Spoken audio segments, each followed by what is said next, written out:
The ground reeked of blood. Smoke choked the air. Yuan Guang coughed up dirt as pain surged through his broken body. His hands clawed at nothing.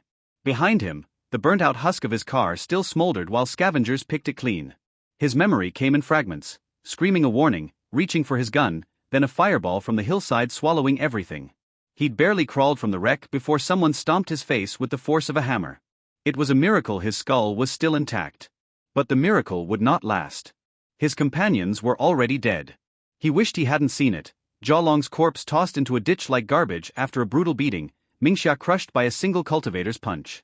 Years together, laughing by the fire, running from spirit beasts, hiding from moonburns, and all of it erased in a heartbeat. That was the fate of scraps. Against real cultivators, they broke like dry twigs. Yuan's rage simmered beneath the pain, but rage wouldn't save him. The enemy was too large, too well-armed, 30 in total by his count. Swords, guns, even cybernetics. He was less than an afterthought to them. And they were right. These weren't just raiders. This wasn't random. They came for the package. One of them, bare-chested, barefoot, and wearing a red demon mask, held it, a small black cube etched with closed eyes. Yuan had never cared what it was. Deliver the cargo, take the money. That was the deal. If he'd known it would get his team killed, he'd have left it in the dust. His hand crept toward his belt. Maybe, just maybe, if he could grab his gun. Slash, a voice said, one of the scraps is still alive. Yuan froze as the masked man turned toward him. Well, look at that, Slash said, voice dripping with mockery. His mask's golden eyes stared down at Yuan, and a crimson malice necklace swung from his neck. We've got ourselves a survivor. Yuan recognized the half-Borg who'd kicked him. Thought I flattened him, the man muttered. You should have stayed dead, Scrap, Slash said, spotting Yuan's gun. He laughed. Really? That thing. Yuan spat blood. Let me draw it and find out. Slash's eyes gleamed with amusement. Why not? Someone get me a gun. Night's coming, a marauder warned. Moonburn's not gonna wait. Won't take long, Slash replied, tossing the cube aside and accepting a revolver. No powers. Just guns. You want a shot at revenge? Here's your chance. Yuan knew it was a joke. A game. But there was no other option. He stood. A circle of marauders formed around them. Dusk painted the sky. The wasteland grew colder. 2 shallow graves already lay waiting, for Jialong and Mingxia. A third pit yawned open. Ready? Slash asked, striking a clumsy pose. 1, 2. Yuan fired. The first bullet hit dead center, between the eyes. The second struck the neck, the third and fourth slammed into the chest. They all bounced off. He didn't miss. Yuan never missed. But his bullets fell like pebbles, useless against the monster in front of him. The laughter returned. The wasteland mocked him. This was the divide. This was what made scraps crawl while cultivators soared. And yet Yuan didn't stop. Gritting his teeth, he aimed again, and shot him in the left eye. Slash's head jerked back. Silence. Then a flicker of hope. The bullet fell, a crescent-shaped lump of lead. The eye remained intact, save for a red streak. Nice shot, Slash rasped, sounding pleased. I felt that. He raised his gun. Any last words? Yuan's jaw tightened. Yeah. Fuck you. Not a fun one, are you? Slash sighed. When a man has a gun to your head, you should beg or entertain. Pride's worthless here. Yuan refused. He would not crawl. Not now. Not ever.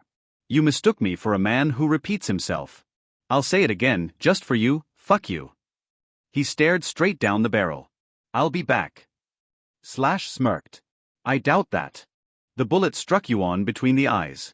It had been 50 years since the spiral dancer ascended to the heavens in a storm of lightning, 45 since the skybiter unmade the world as he left it behind, and 20 since Yuan Guang first drew breath. Now, after 2 decades of sweat and struggle, he lay buried at the bottom of a ditch in the middle of nowhere. His killer had been kind enough to dig him a grave, and recite the last rites sutras. That was the way of things in the unmade world. Killers gave funerals to their victims, not out of guilt, but to keep them from returning as hungry ghosts. Did Yuan want to return? The question echoed in the void between life and death. Somewhere in the darkness, a part of him clung to the desire for vengeance, for Jialong, for Mingxia, and for himself. Maybe, if his hatred burned hot enough, he could defy the sutras and come back as a ghost. A curse with a face. But who was he kidding? Even as a ghost, he'd still be a scrap. He had come to terms with that long ago, ever since he discovered he was born without the ability to form a chi core. Half the world was like him, expendable labor serving those who could shape chi. The lucky few who grovelled well enough might earn a spirit pill from their sect, enough to spark a core and rise above their lot. Yuan had once hoped for that, back when he hauled supplies for the Stoneskin sect. But spirit pills were too rare, and elders too selfish. They'd rather help one of their prized disciples break through to third coil than waste a pill on a nobody. Once, a sect Yuan worked for lost half its disciples to a spirit beast attack. The elders chose to replace them with local children.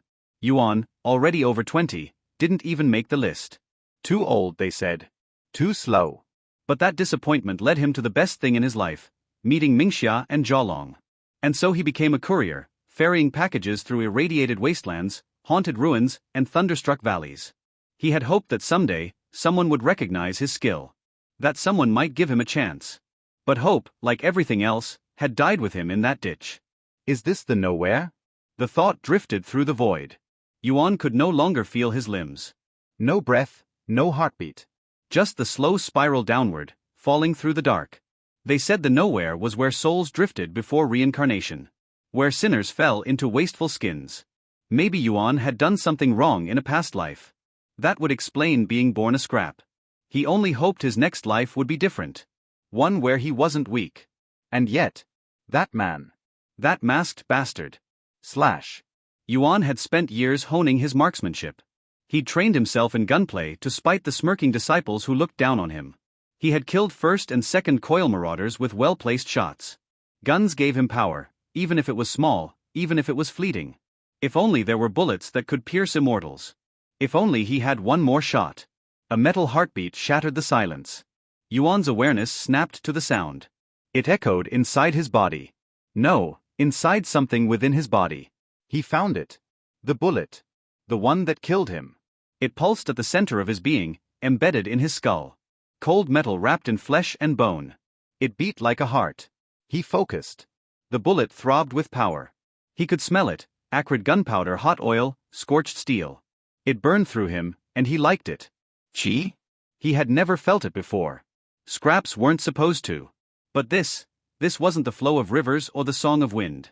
This was something else. Something brutal. Something mechanical. The energy surged through him, awakening nerves and muscles long dead. He moved his fingers. He felt his breath return. Life pulsed through him like the chamber of a freshly loaded gun. A light flared at the end of a barrel, and something blocked his path. A monster. A twisted horror of bone and iron, vaguely human, with charred skin stretched over mechanical sinew. Steel barrels jutted from its spine like spider legs.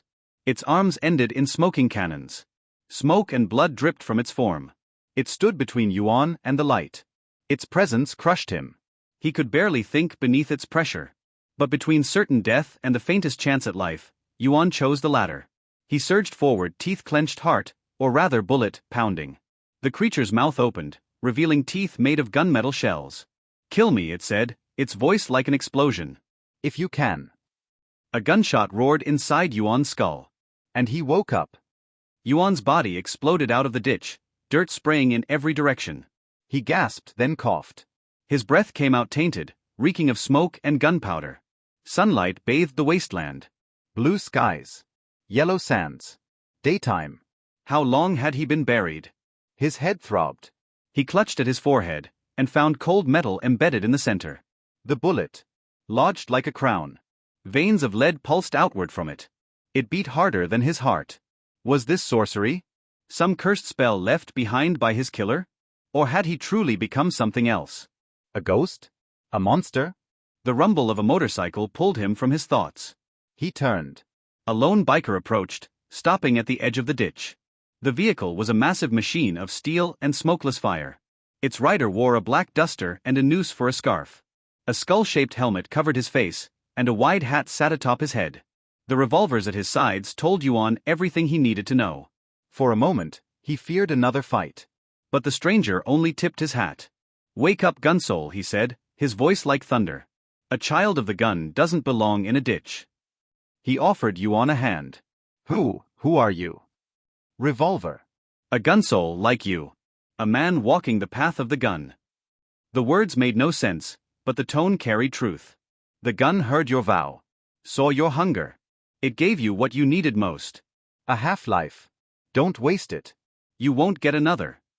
The gun. That monster in the nowhere? Yuan didn't fully understand, but he grasped the meaning. Something had brought him back. A half-life is still a life, he muttered, gripping the offered hand. It was firm. Real.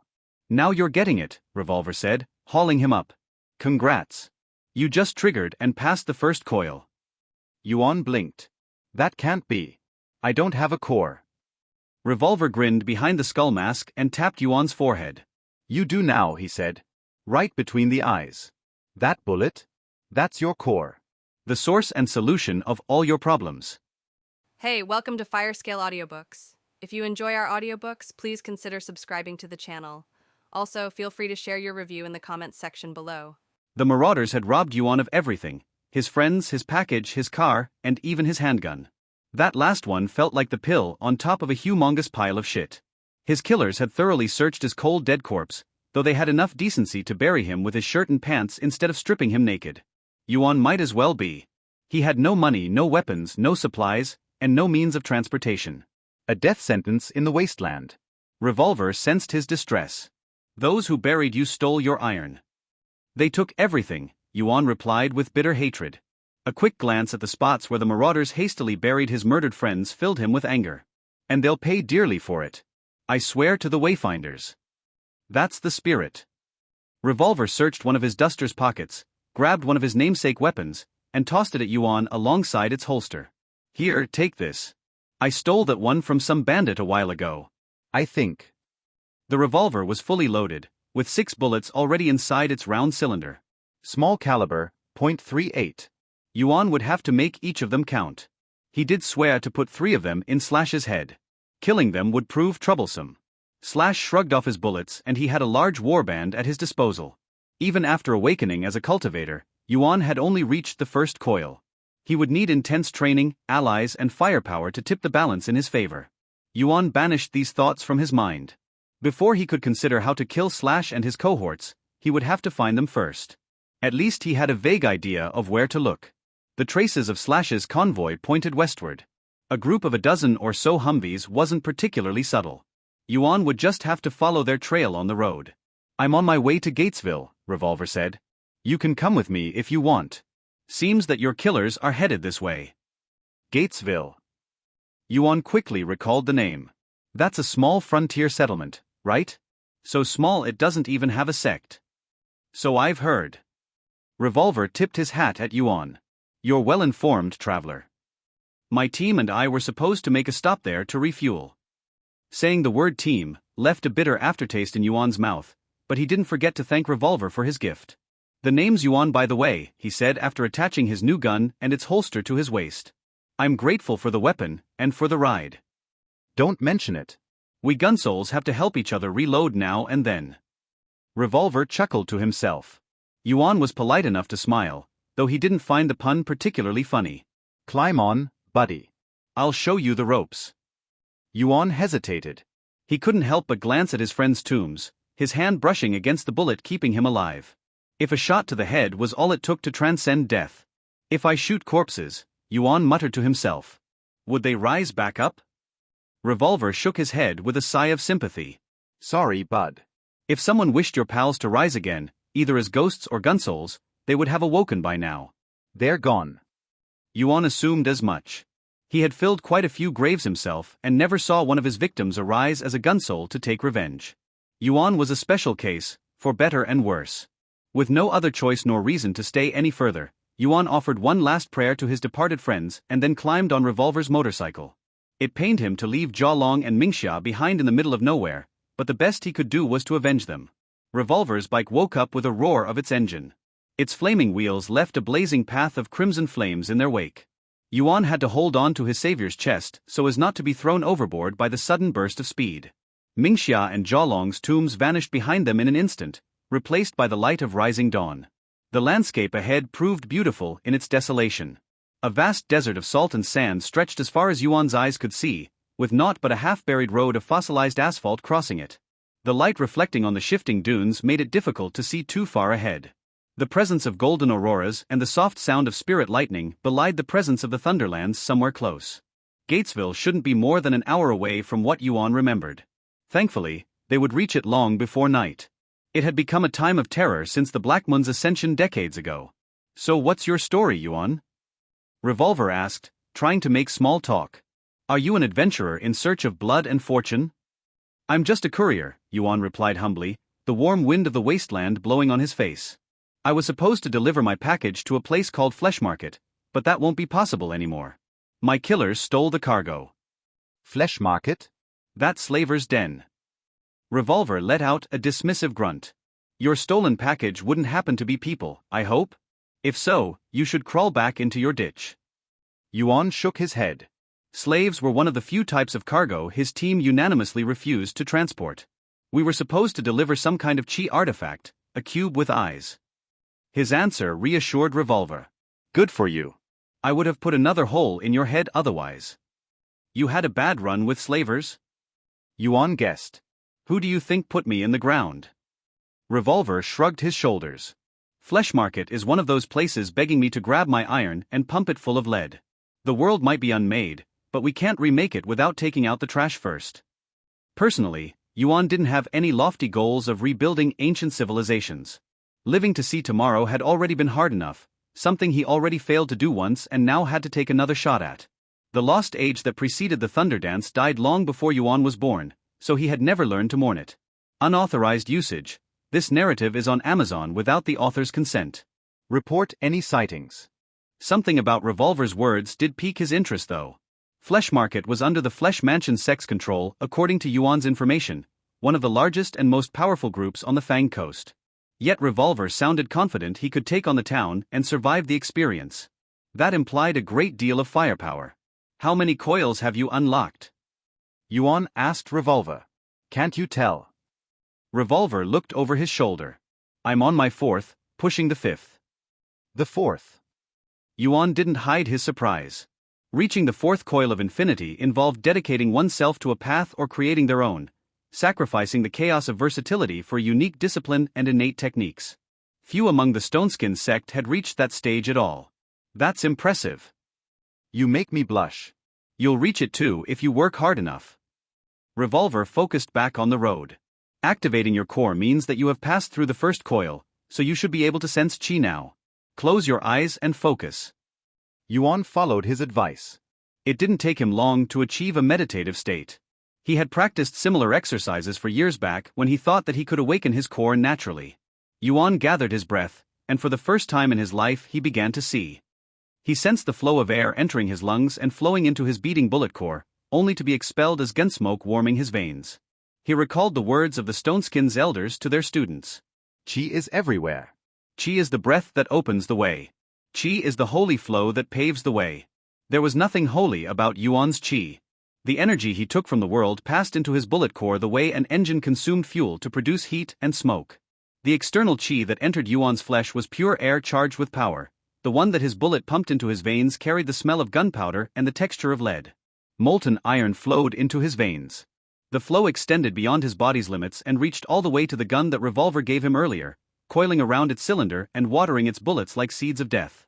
How could something so good feel so wrong?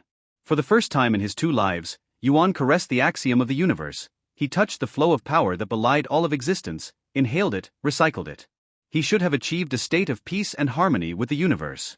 Instead, his bullet core roared with an engine's hunger for more fuel to burn. Yuan felt unnatural. A primal instinct inside of him told him that things were not as they should. That the power keeping him alive was never meant to exist, yet did so nonetheless. Who cares? Yuan brushed off that awful feeling and focused on cycling chi into his body, as he dreamed of doing for so many years. The spiritual flow reached his closed eyes and opened them from the inside. This is my life now. Revolver's outline appeared to Yuan in the darkness of his eyelids, not as a man in a duster, but a skeletal shadow of gunpowder spirit smoke raging with the sound of whirling cylinders and gunfire. His gaunt appearance was but a flesh disguise for a battle-hardened soul tempered in a bullet hell's flames. It felt downright oppressive, like facing a thunderstorm. This man was strong. The motorcycle's aura paled before that of its rider, but Yuan sensed a presence within its metal frame, a being of ephemeral fire filling its motors with its will and power. A flaming spirit had taken hold of it, possessing its engines and fueling its blazing wheels. No wonder Revolver seemed so casual on the road. His power cruiser drove itself. "Now you truly see me," Revolver congratulated him once Yuan opened his eyelids. "What do you know about cultivation?" "The basics," Yuan replied with a little bit of shame in his voice. Even after gaining a core, albeit an unusual one, he still felt like a scrap. "I worked for a sect once." "Forget everything they've taught you," Revolver said brusquely. "We gun souls are anomalies. Most cultivators cycle their chi through one of their 3 Dantian cores: the stomach, the heart, and the brain. We only have one to worry about. The bullet." Yuan guessed. "Exactly. That bullet is the source of your half-life. Your new heart and the seat of your soul. Cherish and protect it." Revolver peeked over his shoulder. "You must have noticed another detail too. The gun that you gave me feels like an extension of my body," Yuan noted. Which wasn't the case for his clothes. "My chi flowed through it alongside my flesh." "You are a child of the gun. We can charge firearms with our chi to strengthen the projectiles." A dark thought crossed Yuan's mind. "Enough to pierce through a third coil's skin?" "You catch on quickly." Revolver let out a dark chuckle. "Let me show you." A small revolver appeared in the man's hand, so fast Yuan couldn't tell whether it had been conjured out of thin air or taken from a pocket. Revolver pointed his weapon at a dune to their left without stopping. Yuan focused on the weapon and watched the chi move from the gunner's hand to the gun itself. The revolver whirred like roaring thunder, and its bullet hit the dune with a missile strength. Yuan gasped in shock at the sight of tons of salt and sand erupting in an instant. The projectile raised a whirlwind in its path, cutting through the dune and then the next. Neither the wind nor other obstacles could slow down its advance. It blazed across the landscape like a comet and left naught but dust in its wake. Revolver lowered his weapon while laughing at Yuan's reaction. "Pretty good, am I right?" "Incredible," Yuan whispered, unable to suppress his enthusiasm. His hand instinctively reached for his new weapon. Only the idea of wasting good bullets stopped him from firing one of his own. "Was that a technique?" "If you consider spitting or shitting a technique. Do you teach a snake how to produce its venom?" Revolver chuckled. "That's just something we do. Gun techniques are much more grandiose." "I've never seen any cultivator do that," Yuan muttered to himself. He felt like a scroll hunter who happened to stumble on an ancient, undiscovered treasure. "What is that gun anyway?" "A wayfinder. The gun is the spirit of vengeance and firearms," Revolver explained. "The demigod of ultraviolence and apostle of gunplay." Yuan scoffed. "That doesn't explain much." "Beats me, I don't know much more either.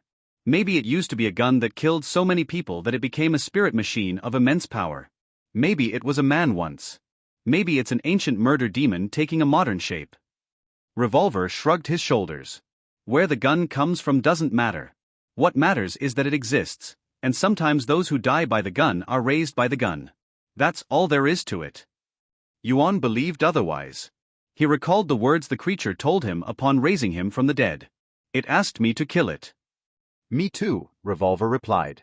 "All the gun souls I've encountered said the same." "Why?" Yuan asked with a frown. "Does it want to die?" It seemed strange to him that an entity powerful enough to raise someone like him from the dead couldn't simply blow its brains out, if it had any. Perhaps it was bound by magical restrictions? Yuan was in no hurry to track down that monster, even if he felt grateful enough for the free resurrection. He would like to pay back that debt somehow, but he needed to learn more first. "How the hell should I know? I ain't mad enough to pick a fight with the creature who brought me back. Whoever was crazy enough to try has failed miserably." Revolver hid his weapon back inside his duster. Although, Revolver briefly fell into a deep, thoughtful silence. His hands tightly gripped his power cruiser's handlebars and his spine stiffened. Yuan knew that posture well, that of a man trying not to think about something bothersome. "Although," Yuan probed further. "Somebody told me once that the fate of all gun souls is to either kill the gun, or to be killed by it." Revolver looked at the horizon and avoided Yuan's own gaze. "Do what you must while you still can. Your mercy lead won't last forever." Gatesville appeared in the distance. Yuan had heard that once upon a time, endless fleets of cars sailed across stone roads called highways that stretched across half the world. Nothing but ruins remained of them now, and Gatesville happened to be built under one.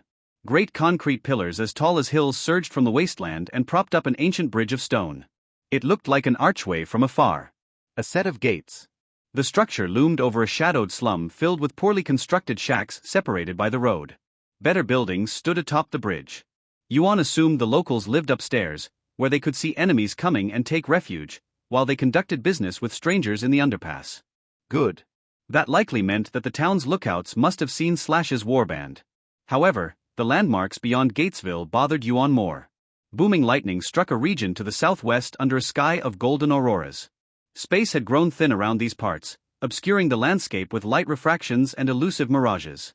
A multicolored, kaleidoscopic veil marked the border of these Thunderlands.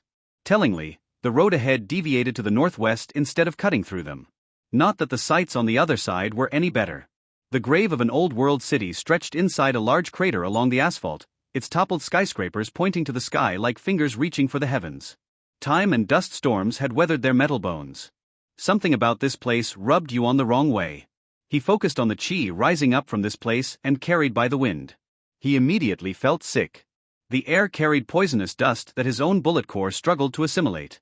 This ruin was diseased. I heard that city used to be inhabited 4 years ago, Revolver commented on the landscape. One of us and Zar Zoa killed each other there. Zar Zoa. The name sounded vaguely familiar to Yuan, though it didn't take him long to recall it. Wasn't he a nuclear path cultivator? Indeed, he was a deadly madman with a nasty habit of blowing up any settlements he could find. Revolver whistled to himself. Man, that must have been a fight worth seeing. Yuan chuckled. So we aren't all bound to be killed by the gun. It's a figure of speech, Revolver replied. You don't have to wait for our barreled daddy to blow your brains out. When will it? Yuan cleared his throat. Catch up to me? Isn't that obvious? Revolver laughed. The gun will find you when it wants. 2. Yuan's jaw tightened on its own. He should have known his resurrection would have strings attached, but he would never have expected to become his savior's quarry. Kill me, if you can. Those were the gun's words. Now Yuan understood their meaning. They weren't a plea for help, but a challenge. Much like those on the path of the dyad sought worthy rivals to measure themselves against, the gun sought foes worthy of killing it. Yuan was starting to suspect that the bullet sustaining his life would let his monstrous benefactor track him down when it chose to. Don't beat yourself over it, Revolver reassured Yuan. I've been a gunsoul for many years, and the gun hasn't seen fit to blast me back to the nowhere yet. Live your half-life to the fullest and make the best of the time you have left. Yeah, Yuan replied. In all likelihood, he might not live long enough for the gun to come after him anyway. Slaying Slash and his band would prove hard enough already. Anything else I should know about gunsouls? 1. Revolver raised a finger at his helmet. If you snort gunpowder through your nose, it'll shoot you up better than any drug. Yuan blinked a few times. I'm kidding. Revolver chuckled. Or am I? If he weren't trying so hard not to fall off the motorbike, Yuan would have face-bombed in annoyance. At least Jolong's puns were almost funny. Unauthorized tail usage. If you spot this story on Amazon, report the violation. The marauders who attacked me were led by someone named Slash, Yuan said, changing the subject. Masked man, went shirtless. He led a war band of 30 with Humvees. Does it ring any bells? Nope, Revolver replied, much to Yuan's disappointment. A war band that big though, that's not something a 2-bit thug can amass on his own. Your Slash must be a sex troubleshooter or on a warlord's payroll. Inyong Khan's, I'd wager. Inyong Khan. Yuan recalled Mingxia mentioning that name when she briefed the team on the Fanged Coast. The Inyong Khan was one of the region's mightiest warlords and a follower of the Dyad sect, though his influence should reach as far as Fleshmarket and Gatesville. He's a two-faced, covetous Dyad dickhead who loves to collect rare artifacts, so if your package was halfway precious you can bet he would want it for himself. Revolver looked up as they passed under the overpass shadow. Here we are. The shantytown appeared even dirtier from up close. Rusted shacks built from ransacked metal plates struggled for every inch of space in the shade. The road was paved with broken glass bottles, piled up trash and scraps. The humankind, Yuan could tell from the squalor in which they lived, bundled themselves in corners and looked at the newcomers with hardened suspicion. One should always keep a hand on their iron in this kind of town. Revolver alone showed no fear as he parked his power cruiser near the entrance. Who would dare mug him anyway? My team was supposed to refuel at a place called the Golden Gate, Yuan informed Revolver as he climbed down the motorcycle. Do you know its location? That's Kyungsun's office and a little further along the road, Revolver replied. You should go see her. She'll hook you up with the right people. Yuan froze in place. You're not coming with me? I'm not too popular around these parts, and I've got debts of my own to settle. Revolver tipped his hat. You were my good deed for the day. Yuan knew he couldn't ask for more. Few would have given a stranger a free ride back to civilization without asking for anything in return, let alone hand him a weapon to defend himself with. Besides, Yuan had a gut feeling that they would cross paths again someday. Let me give you one last piece of advice before I leave. Revolver removed his glove. The hand underneath had skin with the texture of metal, gray and strong. This is elemental infusion, the most basic chi technique. It temporarily imbues your body with the element to which your core is attuned to. For us gun souls, it's always metal or fire. Try it. Yuan tightened his fist and attempted to channel his chi through it. His only reward for his efforts was a surge of pain and a terrible ache in his finger joints. See the issue? Revolver asked. To pass the second coil of infinity, you must keep cycling chi and reinforcing your body until it can support a technique. Treat your body like a blacksmith caters to his sword. Hammer the blade until it strengthens and wipe away the impurities. How long does it take for us to pass through the second coil? Yuan recalled that most cultivators usually spend a year of work before they reach that stage, but gun souls might work differently. It depends on your diligence, but don't rush it. Slow and steady wins the race. Revolver put his glove back on. Off I go now. Can you remove your helmet? He asked Revolver. It saddens me to miss out on my savior's face. Helmet. Revolver leaned in closer to Yuan, his black lenses utterly impenetrable. I wear no helmet. A chill traveled down Yuan's spine as he understood the implications. You're on the path of the gun now, Yuan. Don't expect to look like a human once you reach the barrel's end. Revolver tipped his hat. Till we meet again. His power cruiser rode towards the horizon with a roar. Yuan watched Revolver vanish into the dunes before turning back to face Gatesville. He was alone in a foreign land, with no money or vehicle. Not the best way to start fresh. Yuan had a weapon though, and a core. A man could go farther in this world with these two than with kind words alone. Yuan searched the neighborhood for the Golden Gate establishment. It proved a bit difficult to find his way through the ramshackle buildings and piles of junk, but he quickly noticed a place standing out from the rest. This particular house had cleaned metal walls lined with spirit beast's fur for protection against the elements, and most importantly, an automated Gatling turret on the roof. A pack of staghorned, scaled Kirin horses waited in a pen closely guarded by scrap guards armed with rifles. They probably belonged to a caravan company making a stop in the area. Yuan looked up at the turret, but when it failed to gun him down where he stood, he found the courage to approach closer. He noticed the name Golden Gate painted above the house's double doors.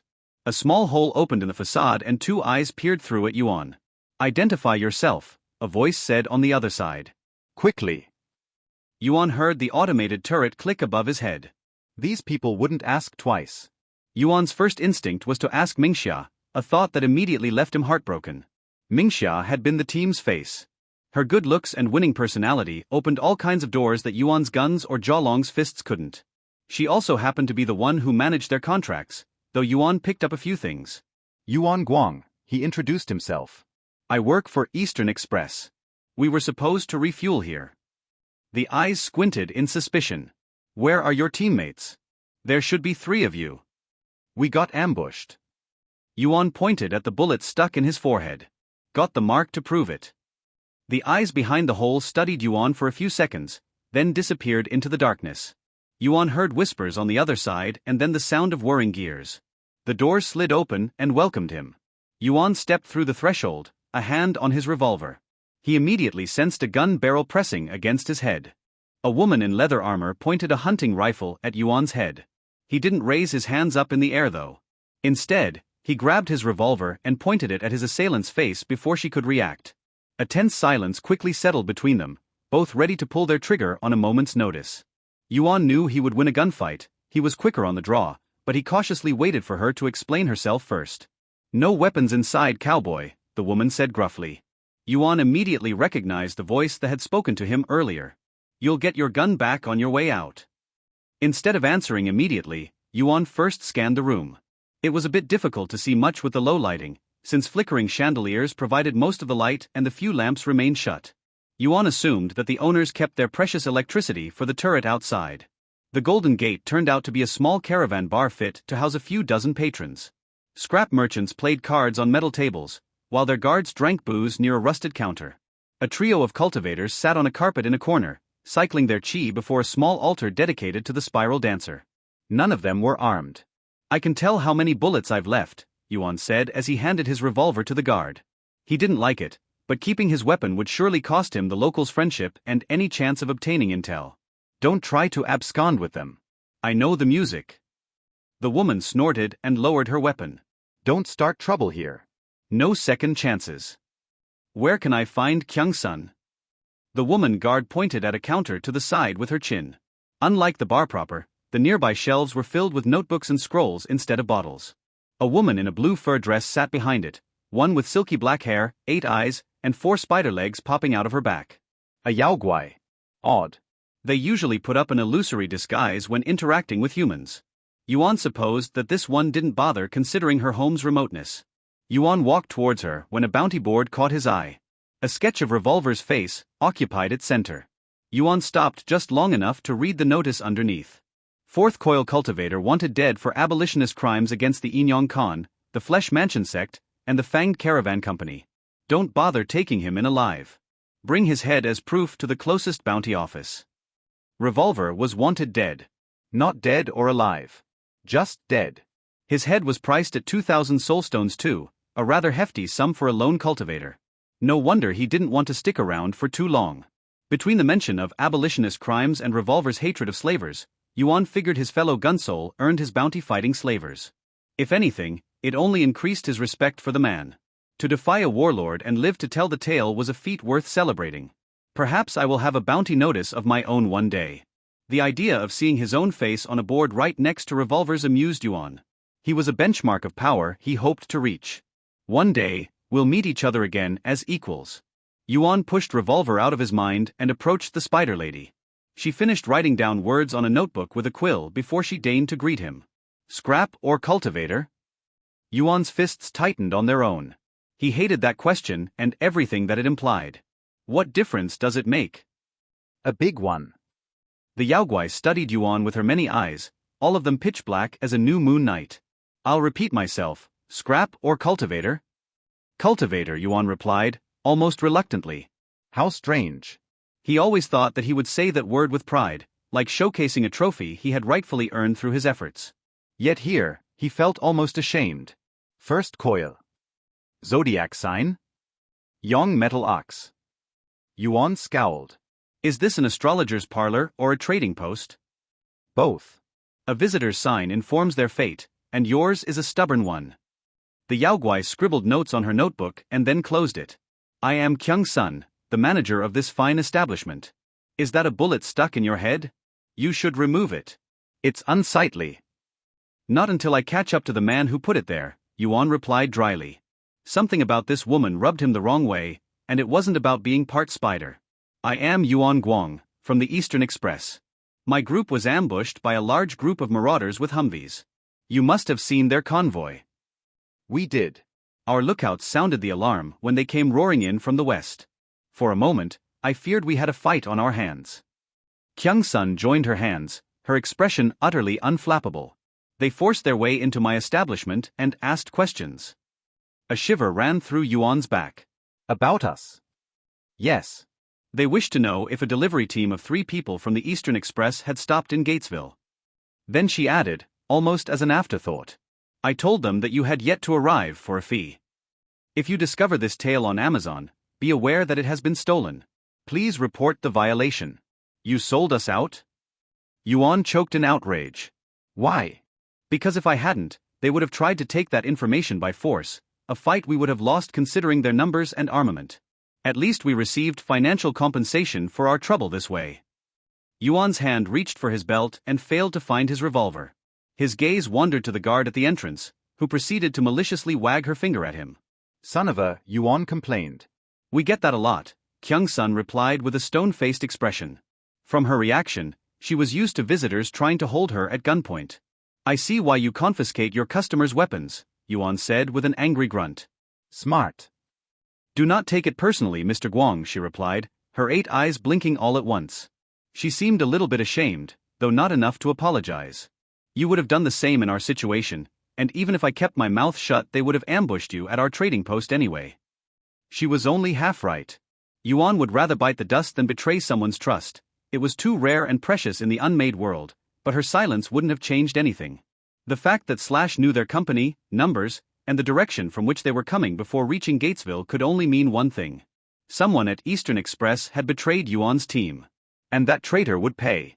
Considering the trouble you've suffered and the damage to our reputation, I am willing to compensate you, Kyung-sun offered. Up to a point. What, will you buy tombs for my dead teammates? Yuan mocked her. That's within our budget. Yuan didn't want money. He wanted blood. Both for himself and his dead comrades. Start by telling me who these people were. Your attackers belong to a warband affiliated with the Inyong Khan, the region's most powerful cultivator. That name again. The warlord. Yuan asked.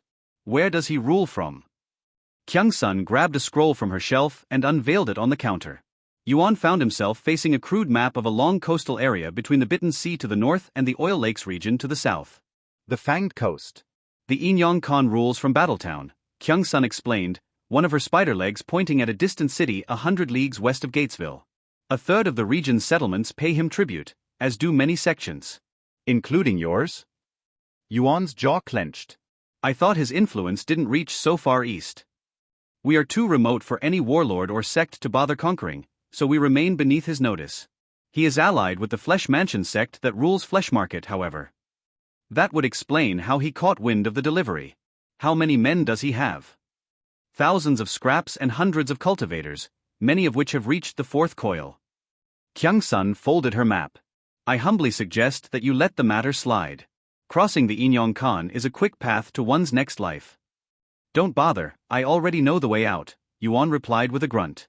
Did the warbands stop here on their way back too? No, they did not. Interesting. Gatesville's trading post didn't look too well defended in Yuan's mind, so a large warband like Slash's would have no trouble raiding the place or extorting supplies from the locals. The fact that they didn't, and bothered to pay for quick answers, meant that they were on a time limit of some kind. Everything pointed to Revolver's hypothesis being correct. A greedy conqueror wanted to add another trinket to their collection, and the murder of Yuan's team had been a small price to pay to obtain it. That meant Inyong Khan was likely out of Yuan's reach, but not Slash. Now that he knew where his murderer came from, he would track him down across the wastes and return the bullet to its sender. With interest. I need this map, Yuan told Kyung-sun. If she wanted to compensate him, here was her chance to prove it. And a ride to Flesh Market. Yuan would need to stop there on his way to Battletown, both to inform their original client of the package's loss and to question them about the cube. What made this artifact so precious that a warlord would send a warband 100 leagues away from their seat of power to steal it? It made Yuan curious. I can lend you a copy of the map, but you will have to find your own vehicle. Kyung-sun curtly nodded at her drinking patrons and cycling cultivators. If you wish to reach Flesh Market, you can join the present caravan. They intend to take the northern road there. I'm sure they will welcome a cultivator mercenary.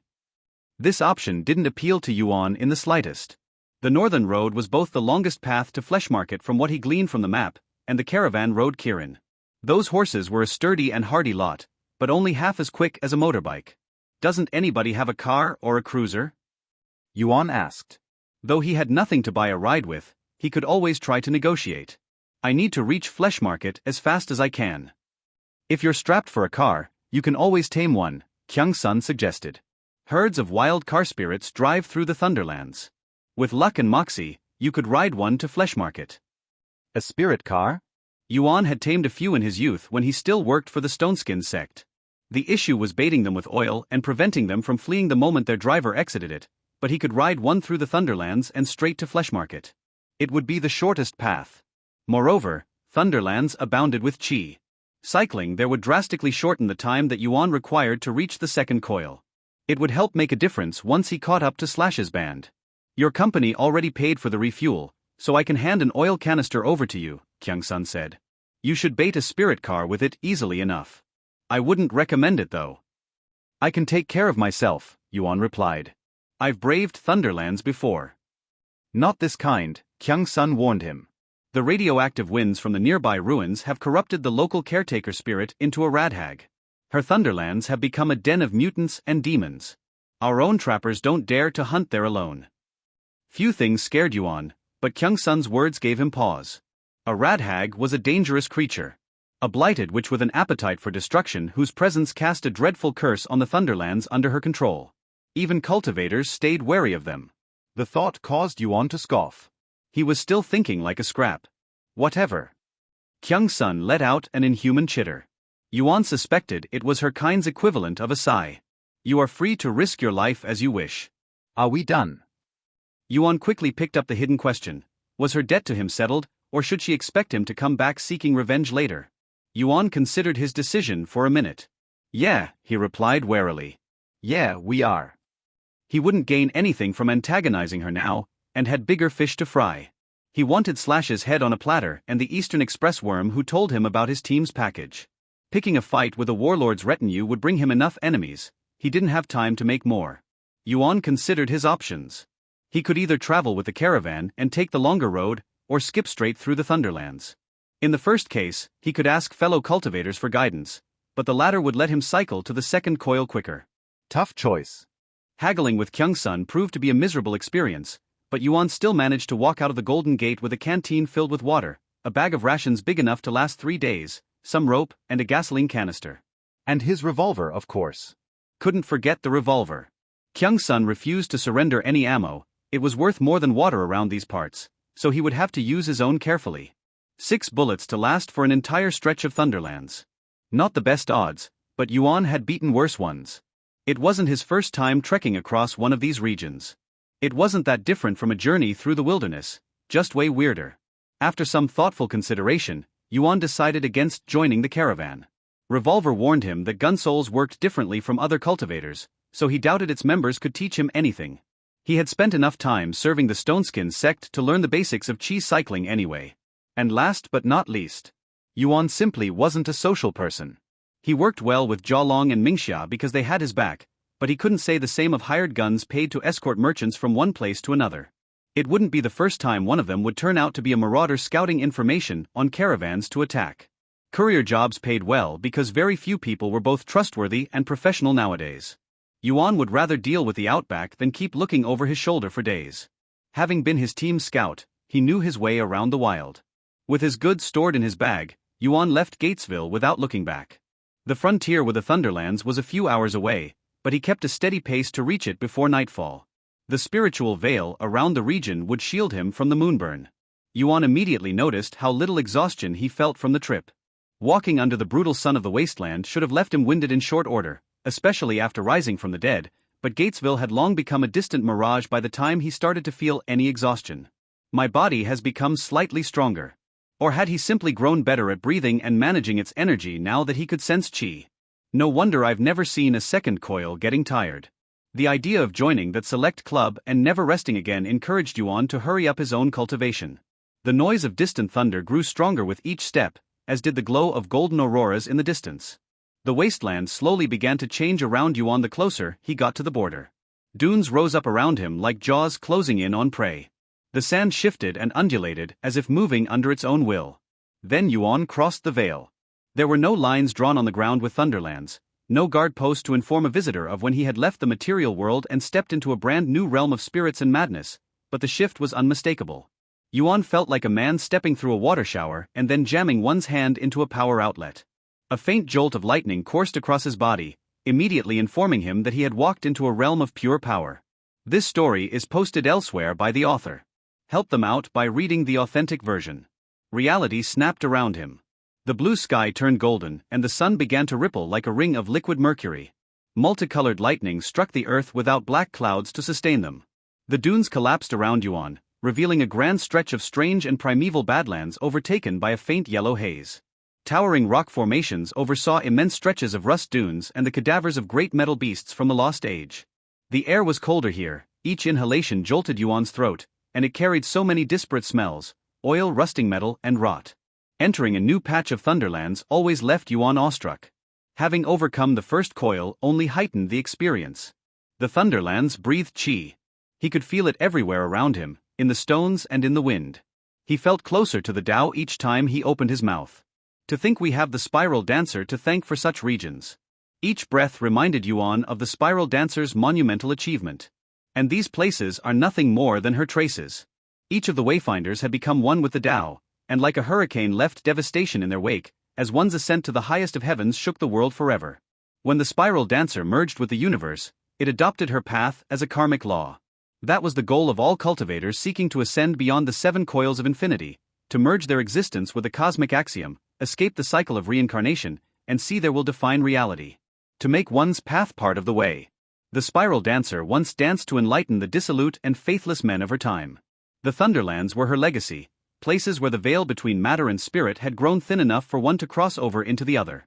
Her ascension, the first of many, opened the way to the Tao to future generations. If only the Skybiter hadn't followed her and bitten the world on his way out of it. The ground shook beneath his feet, so softly that most would have missed it. Not Yuan though. Years of surviving on his own had sharpened his reflexes enough to notice such tiny details, and what they meant. Yuan caught the mandibles aiming for his throat in a flash of speed. The monster, a brown centipede as long as a man, surged out of the ground in an eruption of dust. Yuan grabbed its 2 fangs with his bare hands and held firm as they tried to close in on his neck. 2 sets of black compound eyes glared back at him with a glint of malicious intelligence. A centipede. Their kind always went for the throat. Always. The centipede screeched and tried to free itself from Yuan's grip, to no avail. Though he considered himself a gunslinger first and foremost, Yuan was no stranger to brawls. He was strong and tall, his skin bearing the scars of the many fights he had lived through. This centipede was a young larva, its jaw soft and underdeveloped. Yuan used his superior strength to forcefully widen the gap between the monster's mandibles, slowly cracking the head open, as all the while the centipede's tail coiled around his chest in a last-ditch attempt to choke him to death. Too late. Yuan snapped the creature's mandibles like twigs with one last push of strength. Thick black blood erupted from the monster's head and stained his skin. The centipede released its grip on Yuan as it fell to the ground choking on its own body fluids. Yuan promptly finished it off by stabbing it in the eyes with its own broken-off fangs. The centipede shrieked and thrashed on the ground for a good minute until its body finally turned inert. One step, Yuan clenched his teeth in annoyance. I take one step into this place and I'm already ambushed. Kyung-sun was right. No caretaker spirit in their right mind would tolerate a centipede infestation in their dominion. Their entire life cycle involved possessing corpses and animating them as undead vessels. They served no purpose and their flesh was poisonous. They were vermin. At least their body plates made for pretty good armor. Yuan quickly checked his hands to make sure the fangs hadn't penetrated his skin, since centipede were venomous, and then put the broken mandibles in his bag. He would sharpen them into blades later. Afterward, he carried the dead monster over his shoulder for future harvesting. Taming a spirit car and leaving the region in one piece might prove a little more difficult than expected. Tracking down a spirit car was no different from catching an animal. One needed to learn of the target's location, set up a trap, and then bait it to its doom. It didn't take Yuan long to find will marks among the rusty dunes and stone roads. Considering how many of them there were, he expected to find a wild herd driving around. The gasoline canister would prove too much of a delicacy for a wild vehicle to resist, but taming a spirit car involved jumping into the driver's seat and surviving the rage-fueled trip that followed. Yuan would have to find a location where he could sneak up on his target undetected. A narrow pass or an elevated spot would do. Yuan walked around the Badlands searching for one such place. He traveled barefoot to better sense vibrations in the ground and easily noticed centipedes crawling underground every step of the way. None of them dared to attack him though. Funny how parading a bleeding corpse around kept trouble away. However, walking around for hours was starting to take its toll on Yuan. After climbing atop a dune of iron sand, he surveyed the area in search of a viable hiding spot to set up camp for the night. He quickly noticed a viable choice a short walk north, the carcass of a colossal machine slumbering on half-buried tracks.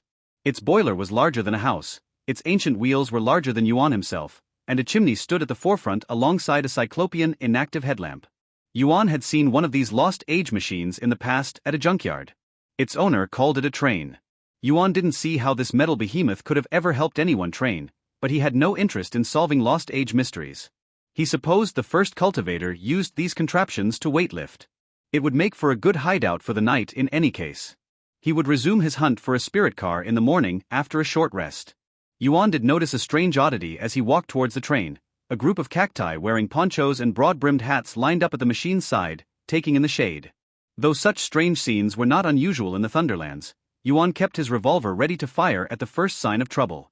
A small rusted ladder allowed him to climb his way up to an old metal door leading inside the train. A good kick forced it open, revealing a strange room filled with moldy benches and a set of pistons, gears, and other contraptions. An inactive oven lay at the center. Yuan assumed this used to be the mechanist's bedroom or something.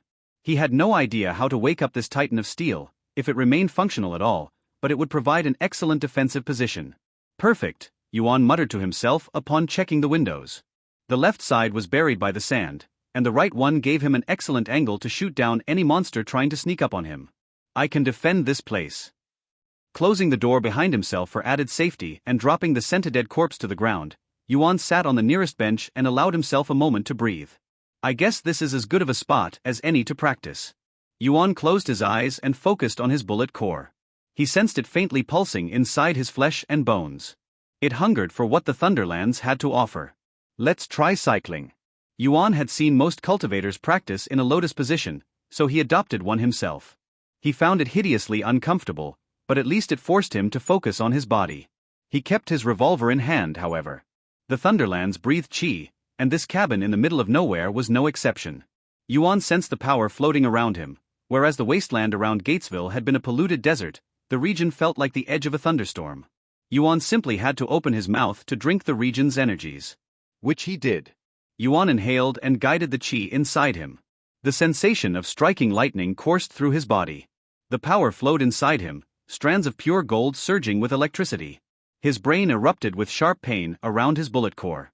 Help support creative writers by finding and reading their stories on the original site. Yuan gasped as his eyes snapped open. His bullet core pounded in his skull like an overtaxed heart. He massaged his head and waited for the pain to pass. Too much. His body wasn't yet used to cycling such amounts of energy. Gotta go slower. Don't skip the steps, Yuan. This time, Yuan tried to take in the minimum amount of chi into his body before he began to cycle. The chi became a lot more tolerable once he reduced the input. Instead of drinking lightning, he simply charged his bullet core like a battery. It continued to beat in his skull as it drank the chi, but it no longer threatened to burst and blow up Yuan's brain. Revolver had informed him that most cultivators channeled their chi through their dantian cores. Yuan sensed them when he focused on his body, in his stomach, in his heart, and between his eyes. The parts of him that would have awoken if he had consumed a pill and become a cultivator the normal way remained after his transformation into a gunsoul. They simply died in the process. They were dead zones inside his own flesh. When Yuan breathed, his bullet core redirected the chi entering his lungs back to itself before redistributing it back to the rest of his body. It allowed no competition for that precious resource. Slash had shot him straight in his upper dantian core. It could have been a coincidence, but Yuan found it more likely that it was some sort of final insult, a scrap slain by a blow in the very place that would have made him a cultivator. Yet another reason for Yuan to loathe the bastard. His bullet core had done more than just destroy his upper dantian core on its way in though. It had taken root. With each cycle of his chi coursing his veins, Yuan grew more aware of his own body.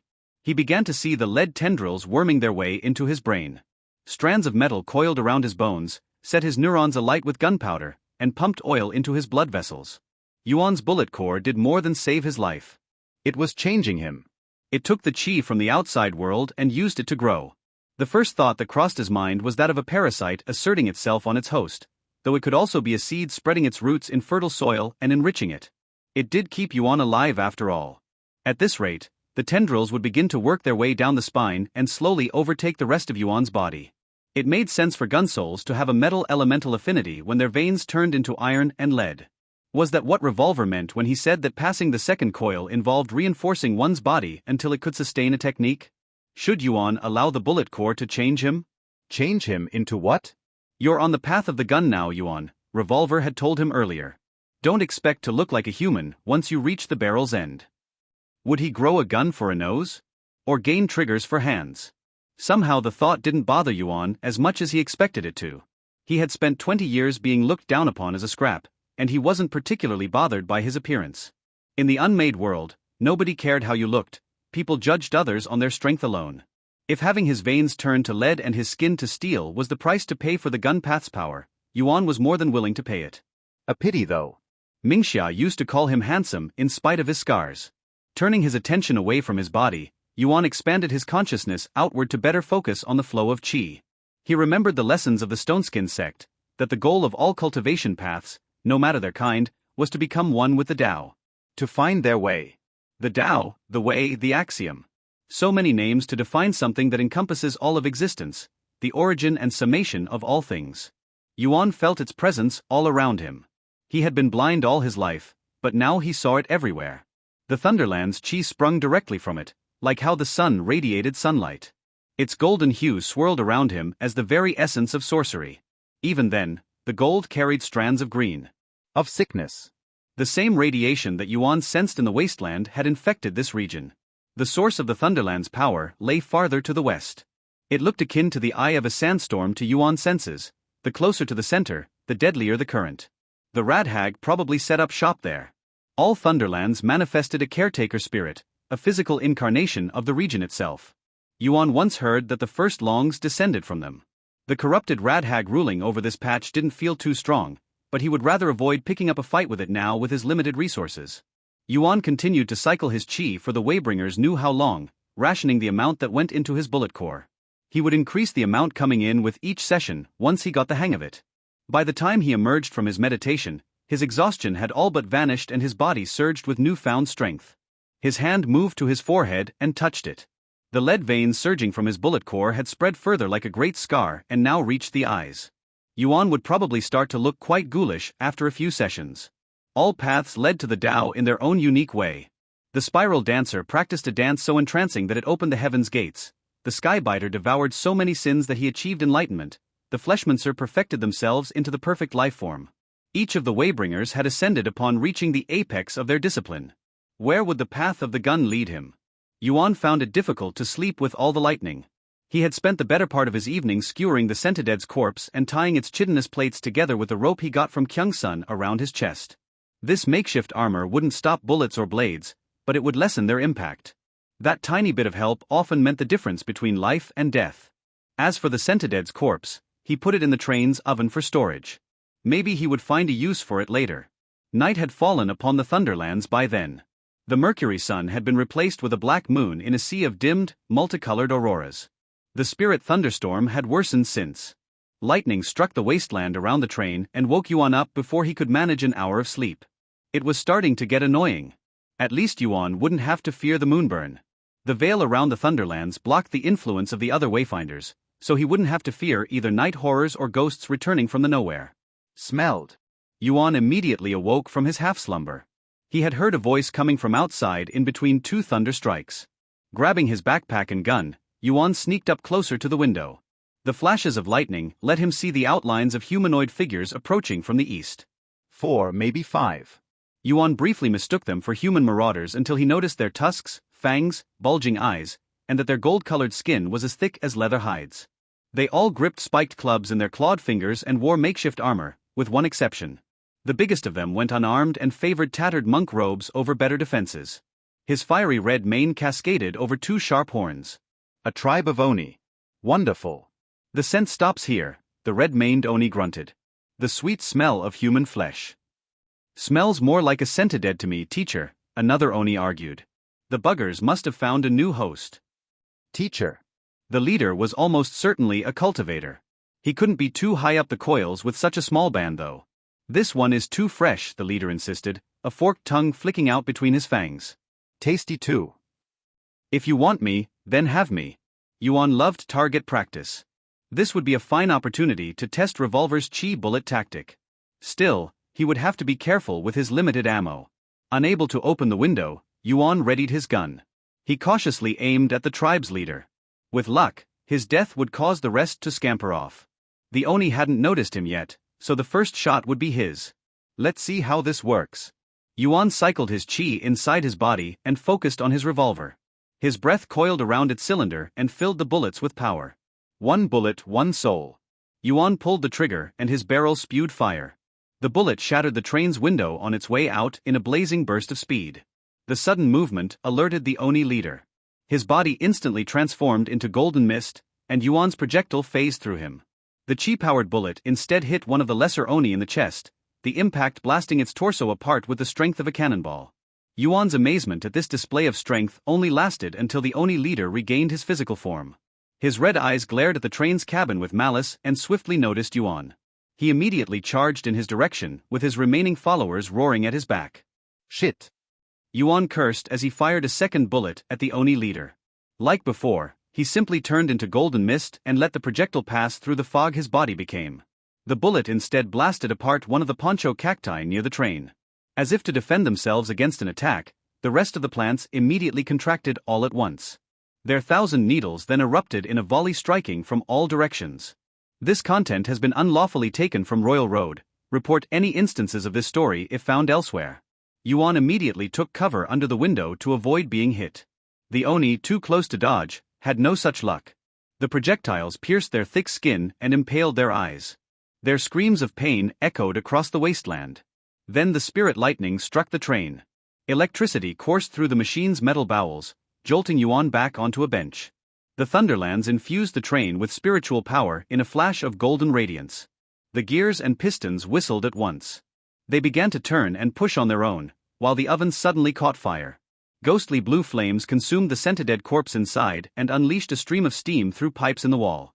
The entire train began to tremble, shaking off the sand covering it. The engine returned to life with a beastly roar. Yuan barely managed to hang onto the bench as the train began to move on its own. It swiftly burrowed out the dunes, a centipede-like body of a dozen wagons emerging at the locomotive's back. The train's chimney breathed chi-charged multicolored steam as it began to drive west on a set of blazing tracks. The Oni leader, the only one who had avoided the needles, returned to his physical form and continued the pursuit. He swiftly jumped onto the train and managed to hang onto one of the wagons. His students failed to follow. One clumsily collapsed a few inches away from his destination and another fell off in an instant. The rest were too wounded by the cacti to even bother. Unwilling to fight an Oni inside the driver's cabin where he couldn't aim well, Yuan exited it and climbed onto its roof. The train drove at a steady pace across the wasteland, but not fast enough to throw Yuan off it. He leaped onto the second wagon and found the Oni leader waiting for him at the other end of it. A dozen meters separated them. Now that he had come closer, the Oni's face began to remind Yuan of Slash's mask. He would enjoy putting a bullet between these red eyes. It's been a while since the great Toshiro last feasted on a cultivator's flesh. The Oni boasted, his closed fists raised in a fighting stance. Any last words? Kill yourself and spare me the trouble, Yuan replied coldly. The Oni declined his offer with a laugh and ran straight at him. Yuan didn't bother stopping him with suppressing fire. He only had 4 bullets left and none to waste. However, the Oni shouldn't be able to attack and turn to mist at the same time. Yuan's best odds were to draw him into melee and then shoot him in close range before he could strike. So he charged into the fray too. The two duelists met halfway across the wagon, with the so-called Toshiro opening hostilities with a lightning-fast punch to the face. His move was simple and easy to predict, so Yuan easily dodged by moving his head to the side. He responded with an uppercut in the Oni's jaw. The Oni's skin didn't feel bulletproof to the touch, but he was well versed enough in the cultivation arts to use a technique. Probably a second coil. Yuan had killed a few of those in the past through trickery, but never before had he traded blows with one in melee for long. There was a beginning for everything. Toshiro followed up with a flurry of quick blows which Yuan quickly deflected. The same sensation returned each time his palm pressed against the Oni's arm to redirect his attack, a slight pressure in his wrist, almost imperceptible. This is new. Yuan wondered. A faint sound came from his arm, almost metallic. What will happen if I apply more pressure? Though Yuan tried to keep a cool head, a powerful rush coursed through his body. He, a former scrap, was now trading blows with an Oni cultivator and pushing him back. Yuan had finally leaped over that gulf of power that separated him from the elites spitting down on him, and it felt good. Frustrated with his failure at hitting Yuan, Toshiro leaned forward to bite his face off with his fangs. Yuan kicked him in the foot before he could get anywhere close and made him trip. The Oni fell to the ground with a loud thump and found himself temporarily helpless. Seizing his chance, Yuan pointed his revolver at Toshiro's head and shot him at point-blank range. The Oni managed to turn into mist one instant before the bullet could hit his skull.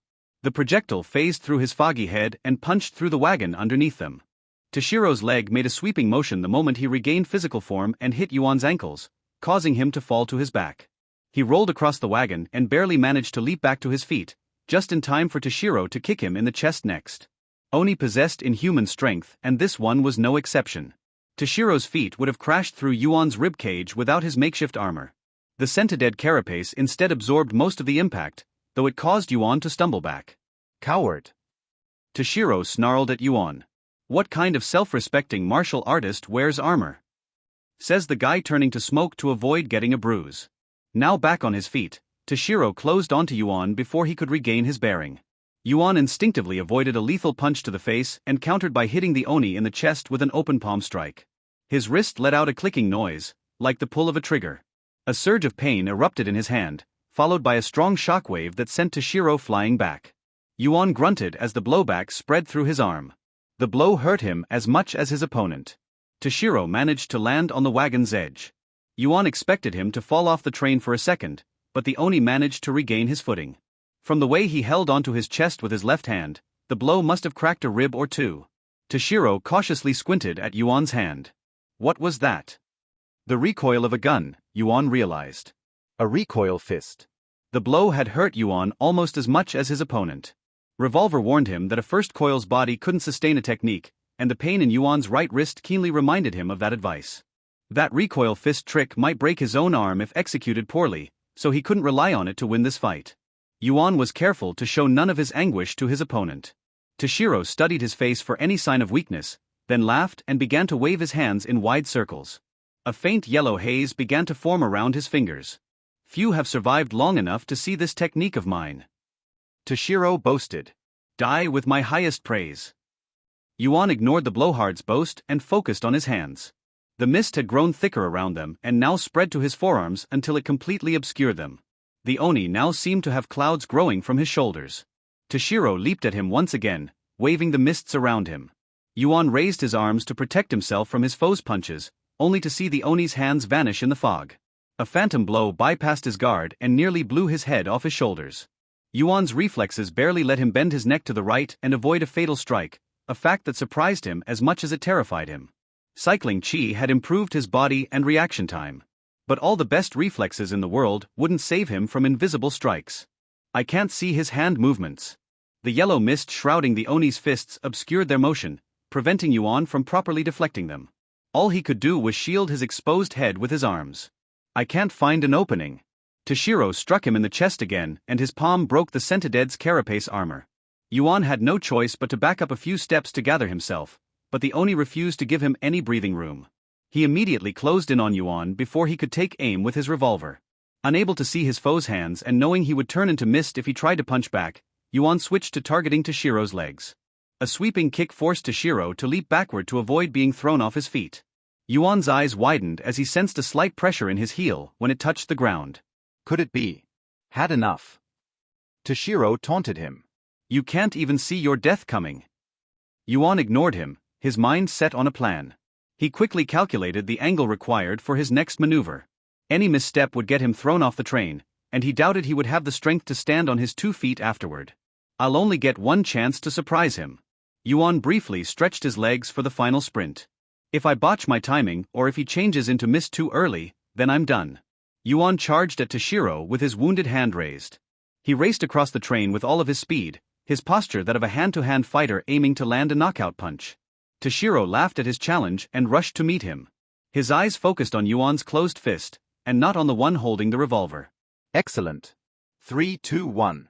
When the two duelists were within reach of each other, Yuan stomped the ground with all his might. A clicking sound resonated in his heel. The tale has been taken without authorization. If you see it on Amazon, report the incident. A mighty recoil blast tossed him up in the air. Time slowed down for Yuan. A split second stretched on forever in his mind as his body was thrown above the train and Oni alike. The sharp pain in his leg enhanced his focus. His eyes focused on Toshiro's head and at the look of confusion on the Oni's face. His opponent was in front of him one moment and had disappeared the next. The brain briefly froze to assess the situation when faced with a sudden change, resulting in a brief window of time when a person couldn't make a good judgment call. That moment of weakness never lasted more than a microsecond with trained fighters. Toshiro was strong, but inexperienced. Countless thoughts must have crossed his mind all at once. Look up, turn to mist, duck, blink. I'm a bullet man. Yuan pointed his gun at his target in midair and charged it with his chi. Striking at a bullet speed. Yuan blew Toshiro's brains out before he could react. The Oni's skull exploded in a shower of bones and blood on impact. Yuan's projectile continued its course until it hit the wagon's roof and bent its metal hide into a small crater. The train's engine let out a roar that could pass for one of pain, like a great beast stung by a wasp. Yuan smiled with joy upon seeing Toshiro's corpse fall in defeat. The impact of his own body crashing on the wagon and the pain that followed was almost worth it. His joy turned to fear as he bounced off the wagon. Yuan barely had time to grab a metal bar near a windowsill with his wounded hand, a gesture that spared him a close encounter with the ground below. The pain in his wrist flared with atrocious agony, so Yuan bit his own tongue so as not to scream. Sensing his strength leaving him, Yuan repeatedly hit the window with his elbow. The old glass shattered easily and let him crawl back inside the train, though at the cost of a few cuts for his trouble. He rolled into a strange, dust-filled car full of ancient seats. Only when his back safely rested on the iron floor and his face faced the crooked ceiling did he finally allow himself to breathe. How long did Yuan lay there, inhaling and exhaling to the tune of the train bumping along the ground? Minutes, hours? His bullet core pounding in his skull. He half expected the Oni to return from the dead and finish him off, yet only the distant thunder kept him company. Eventually, Yuan managed to recover enough to crawl onto the nearest seat. The pain in his wrist and heel slowly lessened, though both remained sprained. He quickly massaged them while focusing on his chi. It didn't feel like he had broken any bones, so he should be fine after a short rest. That battle cost him 4 bullets out of 6. Yuan considered it a good trade for the pleasure of killing a second coil cultivator in a fair duel. All his life, he had been forced to keep his head down or scavenge table scraps from the likes of Toshiro. Whenever he had faced first and second coils, he had no choice but to rely on surprise and ambushes to take them out. Kill them before they even knew what hit them. Such battles used to terrify him. This time, he had triumphed over a second coil through his own power. He'd faced Toshiro head-on and beat him anyway. Jialong and Mingxia would have been proud. Yuan glanced at the broken window and the sky beyond it.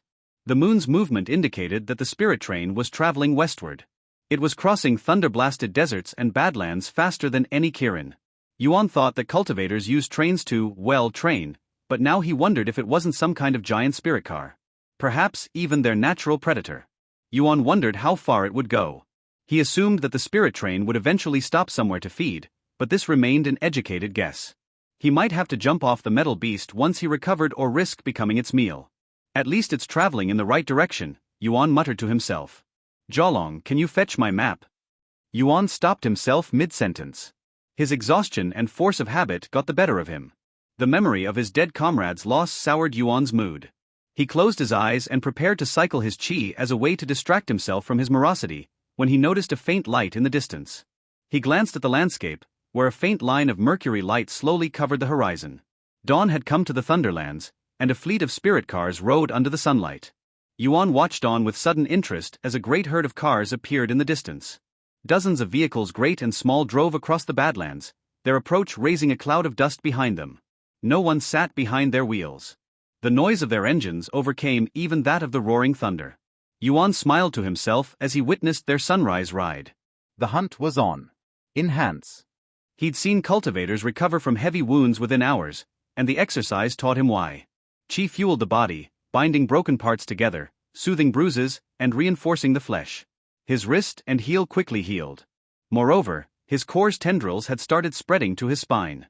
Dining on the Thunderland's energies let Yuan foster their growth tenfold. Once they had covered his entire bone structure, he should be able to use the recoil fist without suffering from the blowback and fuel the elemental infusion technique. How long would that process take? Days? Weeks? Yuan felt like an hour of cycling in the Thunderlands was worth 100 in the wilderness, but he had no idea how long it took a gunsoul to reach the second coil. A slight bump drew him from his meditation. The spirit train was slowing down. Yuan looked outside his window to check on the path ahead. A building appeared in the distance, an ancient 2-floor tall ruin of brick and rusted steel rising from the sand like a centipede from a corpse.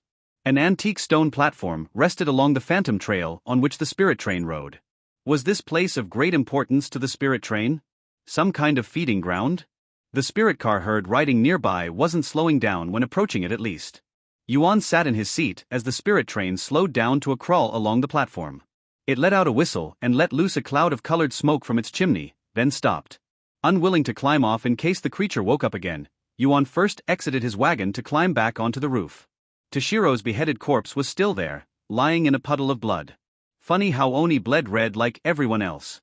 The Thunderlands veil would prevent the death song's influence from summoning the Oni's ghost, but leaving the corpse around might cause a centipede to take it over.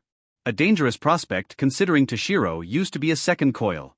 Yuan decided to err on the side of caution and feed the Oni's remains to the spirit train's oven after checking the corpse for any valuables. Unfortunately, Toshiro didn't carry anything useful.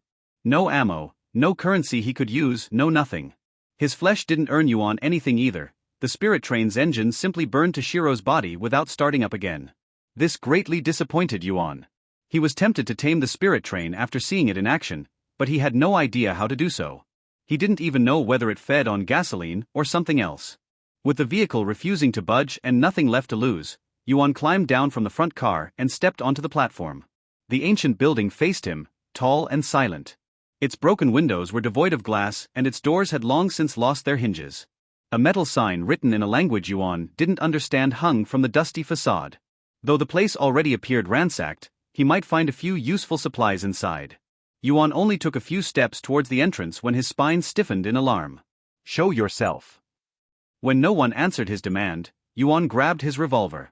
Show yourself or be cut down. A dreadful silence settled on the mysterious building, only broken by the sound of distant thunder strikes. Yuan was about to start shooting when a rugged figure finally emerged from the entrance's shadows. An old man seemingly in his late 60s walked with his hands up in the air. "Easy fella," he said with a crooked grin that didn't reach his weary eyes. His gray beard reminded Yuan of a wild mane and inked wolf tattoos covered his sleeveless arms. His dirty clothes showcased strange badges from the lost age. "Easy. I'm not here to fight." He didn't look armed, but Yuan kept his revolver pointed at his head nonetheless. "All of you," Yuan insisted. "Tell your comrade to come out or you'll die. I see you're not the trusting kind." The old man rolled his eyes and looked over his shoulder. "Gru? Show yourself." Another man walked out of the building with a shotgun in hand. Unlike his comrade, this one was a bald colossus towering over Yuan. Patchwork armor of battle-worn ceramic plates protected most of his body, while a canister bandolier was strapped to his chest. His cold eyes appraised Yuan with grim stoicism and his finger twitched on his weapon's trigger. They didn't look like cultivators and Yuan didn't sense any other presence, but he knew better than to lower his guard. "I'm Maurice, and this big guy's called Gru," the old man said with a friendly grin. He pointed at the spirit train. "You wouldn't happen to be that machine's driver, would ya?" "Maybe," Yuan replied warily. The less information he gave away, the better. "Why?" "Because we've been holed up in this place for days and we need a ride." Maurice let out a sigh. "We used to belong to a caravan, but it got wiped out." "I don't believe you," Yuan replied. "Sane traders wouldn't travel through the Thunderlands." "The Colossus," Gru grunted. "They would if they had encountered that damn gunslinger." Unauthorized usage. This narrative is on Amazon without the author's consent. Report any sightings. "Well said," Maurice replied. "If you want the full story, oh nameless stranger, a skull-faced cultivator hunted us across the wastes. I've never seen someone blow up trucks with a bullet before." A gunslinger? Yuan squinted. He had a fair idea of who these people referred to. "Revolver." Maurice raised an eyebrow. "You've met the guy?" "I've seen his poster," Yuan replied evasively. He wondered why Revolver would attack this group. He doubted someone willing to give a former scrap a free ride through the wasteland would rob a merchant caravan without a damn good reason, so it made him wary of these two. "Be thankful you didn't meet him in the flesh. Bugger wiped out half our escort before we could lose him through the Thunderlands." Maurice shook his head. "A costly mistake that was. Out of the fire and into the frying pan." "The local radhag sent Oni thugs after us," Gru said. "They broke our car." "I've encountered a few Oni myself," Yuan confessed. Although he didn't trust these guys, he decided to give them a chance. Whatever reason Revolver targeted them wasn't his problem, and he needed all the help he could get to survive the Thunderlands. "I don't drive the spirit train. It drives itself. I don't know why it stopped here." "Really?" Maurice didn't hide his disappointment. "That sucks." "I know my way with cars though," Yuan said. "Maybe I can repair yours." "I doubt you can, but who knows?" Maurice glanced at Yuan's revolver. "Can I?" Yuan nodded and allowed Maurice to lower his hands. The old man swiftly invited him to the back of the building, where an old sedan rested in its shadow. Gru kept his shotgun ready to fire all the way through. Yuan immediately knew that the car would never drive again the moment he saw it. The bodywork showed claw marks and the right door at the front was bent inward. He quickly checked the engine nonetheless. It was in better shape than the rest of the vehicle, but that didn't mean much. "The battery and alternator are dead," Yuan said. pouring in more gasoline won't help. Figured as much, Maurice replied with a groan. Anything that could help repair it on that big metal thing you rode in on? No clue. Yuan doubted that the train would even allow them to remove pieces of it even if they fit. We're better off catching a spirit car. Maurice crossed his arms, his expression furrowing into a thoughtful scowl. What are you doing in these parts, fella? Taking a shortcut to Flesh Market. Funny, we intended to stop there as well. Maurice offered him his palm. How about we team up? We watch each other's back until we escape this blasted place and return to civilization. Sure, Yuan replied after shaking the man's hand. Such alliances were not unusual in the wastes. Numbers provided safety and they would have nothing to gain from robbing one another. The name's Yuan. Happy to make your acquaintance. Maurice smiled ear to ear. Scraps like us gotta stick together. Scraps? Oh, of course. Few cultivators bothered to carry a gun for self-defense. A thump came from the car's trunk. The sound was so soft, so small, that Yuan thought he had misheard it at first. Gru disabused him of that notion when he slammed the trunk with the back of his hand. The sound echoed again nonetheless. I think she wants to pee, Gru told Maurice. She. The word sent a chill down Yuan's spine. Again. Maurice complained. We already let her out yesterday. It took all of Yuan's willpower not to show his distaste. He suddenly understood why Revolver went after these two's caravan. What's that? Yuan asked, careful to sound as neutral as he could manage. I guess you should see it, Maurice replied with a shrug as they moved to the back of the car. Our package. Maurice opened the trunk, and Yuan soon found himself staring back at a pair of fearful blue eyes. A small girl no older than 10 was bound and gagged inside the trunk. She was so pale and gaunt that Yuan would have easily mistaken her for a corpse without her soft breath. Her ragged clothes ill-fit her scrawny body, and her shaggy red hair was blackened by dirt. An explosive slave collar held her neck tightly bound in a mechanical chokehold. Something about her disturbed Yuan to his core beyond her current state.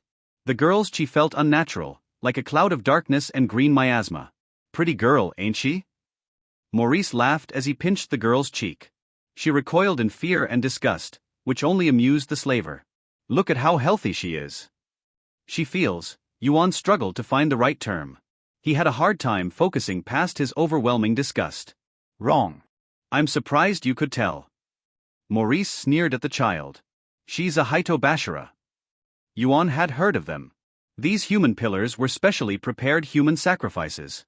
They could be used to strengthen a land's chi flow, fuel feng shui rituals, suppress evil spirits, or pay supernatural entities. Amoral sects and warlocks paid top money for them. This explained why the Radhag's servants attacked the caravan too. The mad spirit either sought to consume that girl for power or ensure that no one would use her to cleanse the Thunderlands. Maurice mistook his thoughtful expression for greed. Don't get any ideas, he warned Yuan. The buyer will only answer to us. Don't think you can kill us and sell her back. The idea never crossed my mind, Yuan replied. That wasn't even a lie. The idea of transporting human cargo sickened him. Who purchased her anyway? A Furyland sect elder in the northwest. Maurice shrugged his shoulders. I dunno what they'll do with her. Maybe they'll keep her around to ward off spirits. I ain't a cultivator myself. Yuan clenched his jaw when the girl looked at him with a gaze full of fear. The wisest thing was to look the other way. They were all stranded in the middle of a desert with little hope for rescue. Traveling with a group, even a loathsome one, was better than fighting on his own. And yet, seeing her like this. She's not my problem, Yuan tried to tell himself. She's not my problem, she's not my problem. But between us, Maurice let out a dark chuckle. I've heard that her buyer is one hell of a dirty degenerate pervert. And now you've done it. Yuan reached his decision. The helpless scrap he used to be would have chosen pragmatism over what was right. Being born weak meant eating dirt to live long enough to see the next dawn. But he was a gunsoul now. A cultivator. He was strong. He didn't have to compromise anymore. Yuan quickly calculated his odds and timing. Striking later meant that he could keep these two as helpers and human shields, but knowing slavers, their alliance would only last until they left the Thunderlands anyway. Doing it now meant that they wouldn't expect it and that he could take their supplies. Do you do sales? Yuan asked Maurice after he closed the trunk. Or discounts? What kind? Yuan drew his pistol in the blink of an eye and jumped to the side, positioning himself so that Maurice would stand between him and Gru. The latter immediately raised his shotgun, too late. Yuan shot Maurice dead before he could react. The chi-charged bullet blasted his chest open and then continued its course through his back. It pulverized Gru's skull into a shower of blood, bones, and brains. Both men collapsed to the ground, their lives extinguished in an instant. The ballistic kind. Yuan holstered his gun. You guys weren't worth 2 bullets. What did Revolver say? Ah yes. Sometimes you had to take out the trash. Disarming an explosive collar demanded a certain degree of dexterity. Hold still, Yuan told the girl as he rewired the cables. The Hitobasher didn't move an inch, nor did she speak a word. She instead looked at her feet dangling from the dead car's back seat. Almost done. Yuan had taken the liberty of shoving both of Maurice and Gru's corpses into the spirit train's oven before freeing the girl. Killing those 2 shitstains and searching through their possessions proved to be a very lucrative choice. Gru carried a top-notch 12-gauge shotgun, semi-automatic, with 12 shells left. The ceramic armor fit Yuan like a glove too, and his canisters held enough booze and water to last a week. As for Maurice, Yuan found a small and fully loaded .357 revolver alongside a first aid kit hidden on his person. The two stashed their treasure trove in their car, however. A portable radio, cigarettes, inhaled drugs, a purse of silver coins bearing the Flesh Mansion symbol, and a pack of condoms. Yuan tried not to think too hard about that last one. His body tensed up as he removed the collar's key cable with his fingers. A slight click followed. Yuan froze in fear for a moment after half expecting the device to blow up in his face, only to sigh in relief when it opened. Yuan had encountered a few slave collars during his years of wandering, but this model appeared more advanced than the norm. Namely, it included a locator and an emitter that could trigger the explosive with the right radio signal. The girl never had a chance to run away. Whoever paid for her delivery didn't want to take chances. At least Yuan could repurpose the explosive collar into a portable bomb and the radio into a detonator. He would always find a use for them. "You're free," Yuan informed the girl after removing her collar and stashing it in his travel bag. "Do you have a name?" The girl didn't answer.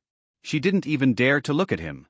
She still had her tongue, so either she didn't understand the common language or she was simply too terrified to answer his questions.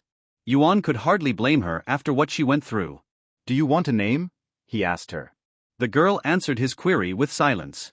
Yuan suddenly realized that he was now in the middle of nowhere with a mute child under his care and no idea what to do with her. Did she even have a family to return to? Yuan Guang didn't know how to talk to kids. He hadn't been one for years and he hadn't grown up into a sociable person. Yuan always found it easier to shoot people rather than charm them, so he left the talking to Mingxia. Yuan pondered how to earn the girl's trust. He used to be in her situation once, an orphan picked up by travelers. True, his first guardians had been a band of marauders looking for child soldiers to throw at their enemies, but they were very good at making him lower his guard. Yuan recalled very well how they first broke the ice. "Do you want a gun?" he asked his new charge. "It's a magic wand that spews death." Pew pew. Yuan presented the girl with his new .357 revolver the same way his guardians once offered him his first firearm. This time, she dared to look up at him in surprise. She appeared utterly confused by his gift and stared at him as if expecting him to change his mind. When Yuan did not, she began to examine the weapon with what could pass for childish curiosity. "Let me show you," Yuan said as he began to explain the basics of firearms. "See that part? That's the hammer block. You must pull it back or else the gun won't fire at your problems. Keep it on otherwise, so you don't blow your own foot off by accident." Revolvers, so simple even a child could use them. The girl followed his instructions with dutiful focus, pulling back the hammer block and then pointed the barrel at Yuan's head. Her eyes narrowed at him with wariness. She seemed distrustful of why Yuan would entrust a loaded weapon to her. "This content has been misappropriated from Royal Road. Report any instances of this story if found elsewhere. It's best if you target the torso," Yuan advised, a finger pointed at the bullet stuck in his head. "As you can see, headshots don't always stick." The girl nodded dutifully and then pointed her weapon at Yuan's heart. Ah, she picked it up so quickly. Whatever the case, the girl appeared excited about her new revolver. Maybe she would develop a passion for firearms? Yuan's own began the moment he received his first handgun. He provided the girl with Morris's holster to go along with the weapon, which she hesitantly accepted. She was clearly unused to kindness of any kind. The sight of his new charge holstering her revolver inspired Yuan. "I'm Yuan, a gunsoul," Yuan introduced himself. "I'll call you Holster until you decide on a better name." A gun and holster fit together. Get it? Yuan suddenly realized that he probably shouldn't use this wording with a child, but the girl nodded shyly nonetheless. She understood him. I'll teach you how to aim once we find more ammo, Yuan said after helping the girl attach her holster to her waist. Do you have any family? A tribe? A sect maybe? Holster shook her head. Yuan expected as much. Creating a human pillar involved some nasty rituals.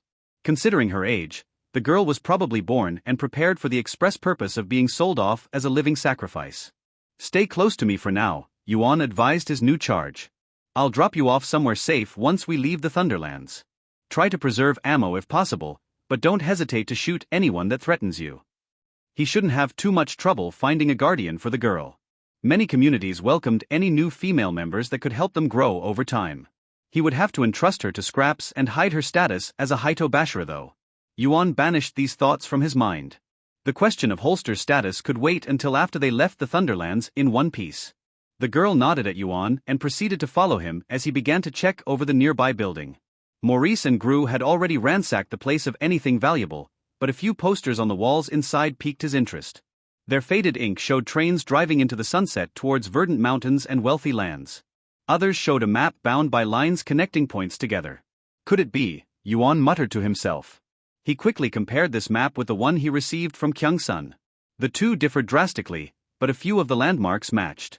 From what he gathered, this building used to be connected by rails to the radioactive city to the east. These must be spirit trains' migration routes. That explained why the one that brought him to this spot stopped here. It was waiting to meet up with its kindred. If I trust these two maps, the spirit train's migration route will take it further west.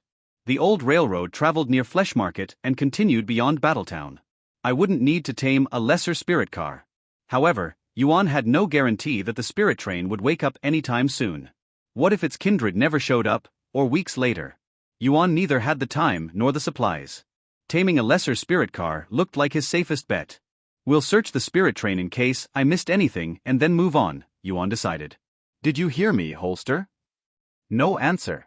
Yuan glanced around himself, only to realize that his charge was gone. A whistling sound echoed outside. The spirit train. Yuan immediately grabbed his new shotgun in alarm.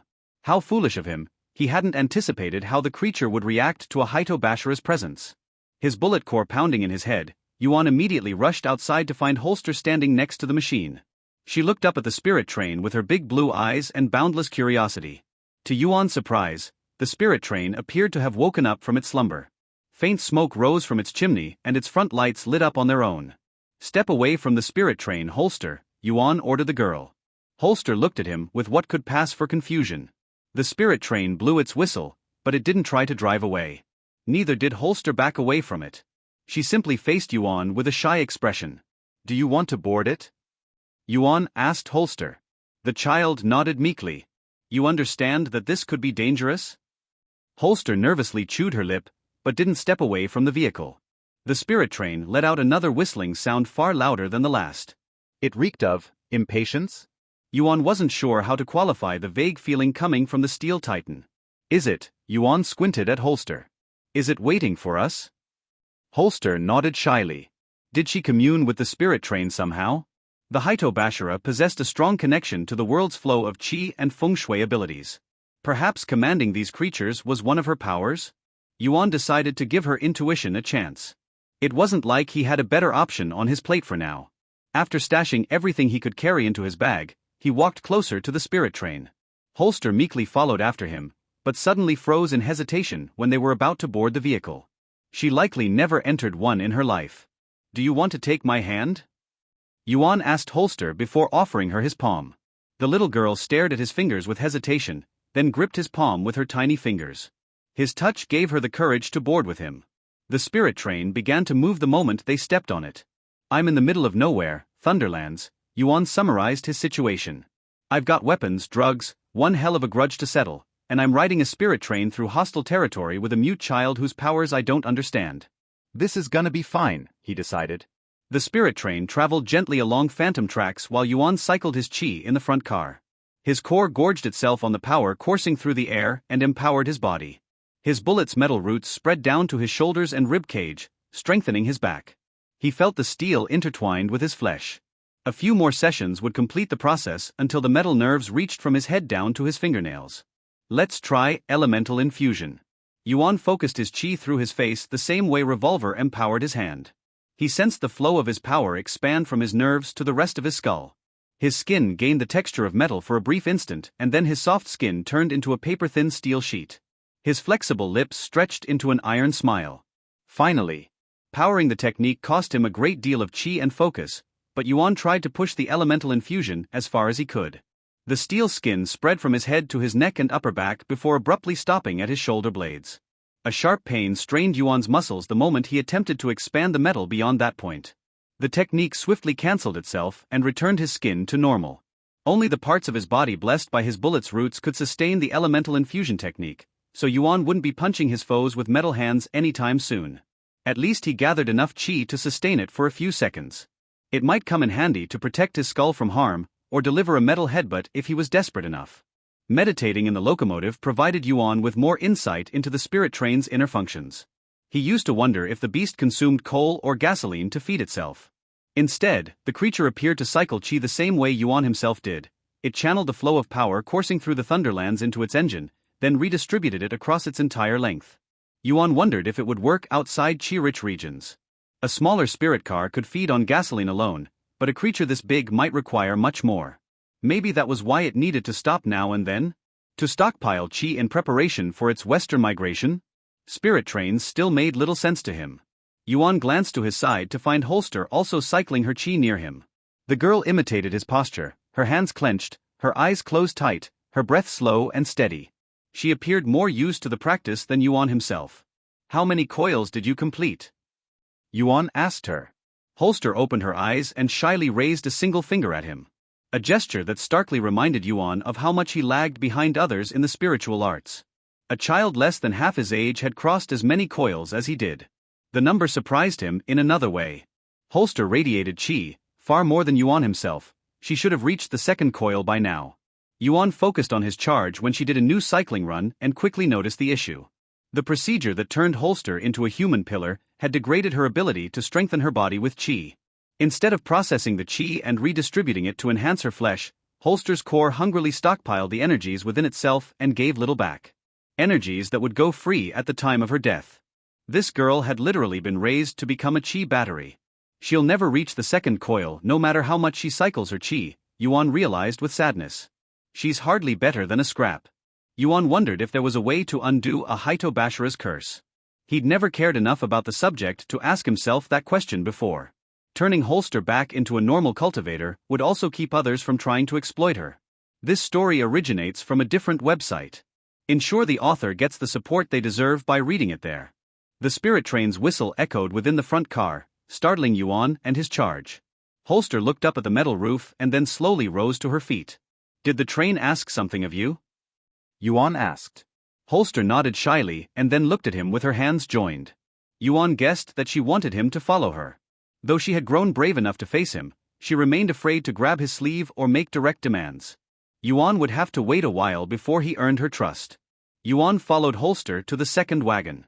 He wondered if she intended to explore it further. He only stuck to the first compartment so far and didn't have time to check on their contents yet. Hell, he hadn't even bothered to count them. Holster led him into the wagon whose window he shattered after his fight with Toshiro. After studying the broken glass lying on the floor and the disorganized benches, she proceeded to pick up the shards and clean the dust off. Yuan watched her work with curiosity. Did the spirit train ask her to clean up its insides? His confusion grew when Holster then touched a bench and attempted to push it sideways. A futile effort since it was nailed to the floor. What are you going on about? Yuan asked her. Holster looked at him, shyly pointed at the benches, then awkwardly gestured at the walls. The seats were placed vertically to the windows, probably so passengers could look through them. From what Yuan gathered, Holster wanted to line them up along the walls. The purpose of the exercise escaped him until he focused on the flow of chi coursing through the wagon. Pulses of power coursed from the engine to the wagons in regular waves. Waves that obstacles like the benches slowed down. You're practicing feng shui? Yuan guessed. Holster nodded in confirmation. From what Yuan learned from the Stoneskin sect, the spiritual arts focused on the three pure disciplines, sutras, the summoning of heavenly chi, cultivation, the refinement of human chi, and feng shui, the manipulation of earthly chi and the elemental forces. Unlike cultivation techniques, sutras possessed an inherent power independent from their user. These scripts and formulas produced their energy from constellations and cosmic phenomena with the proper steps, to the point even scraps could use them. The Last Rites Sutra prevented the dead from rising as hungry ghosts should the corpse be buried within an hour of death and the grave blessed with final prayers. Sutras had two downsides though. First of all, most of their rituals demanded specific steps and conditions to trigger, and most importantly, sects jealously guarded their scripts and mantras. Yuan doubted they would have released the Last Rites Sutra to the wider wasteland without the undead epidemic that followed the Death Song's ascension, and he himself only learned a few during his years of wandering. Feng Shui was even more restrictive, since it revolved around locations instead of users and formulas. Most users used to identify favorable and unfavorable lands or improve them to ensure the well-being of their inhabitants, though Yuan had heard that more complex rituals could summon cataclysms, harness elemental miracles, or allow for the creation of supernatural structures. The Stoneskin sect used one to create a floating island for their elders. Makes sense she would know a thing or two about those things, Yuan thought grimly. Human pillars were usually sacrificed in similar rites or to improve a site's fortune, so Holster probably possessed an intuitive understanding of Feng Shui's flow. Now I'm curious. Yuan helped Holster push the benches. Age and time spent buried under the sand had weakened the joints, keeping them anchored to the floor of the wagon, allowing the two first coils to dislodge them with ease. The duo then lined the seats up along the walls. I see. She's optimizing the flow of earthly chi inside the spirit train. Without the benches providing resistance, the power coming from the engine had an easier and quicker time traveling the wagon's length. Like blood flowing through veins. Simple but effective. Come to think of it, Yuan had heard that the Earth's flow of chi traveled along paths called ley lines. Maybe the spirit train's phantom tracks harnessed power from them? Holster pointed at the door leading to the next wagon. Yuan pondered his options. Improving the spirit train's feng shui meant chi would flow better inside it, which in turn would help him cycle faster and increase the vehicle's overall speed.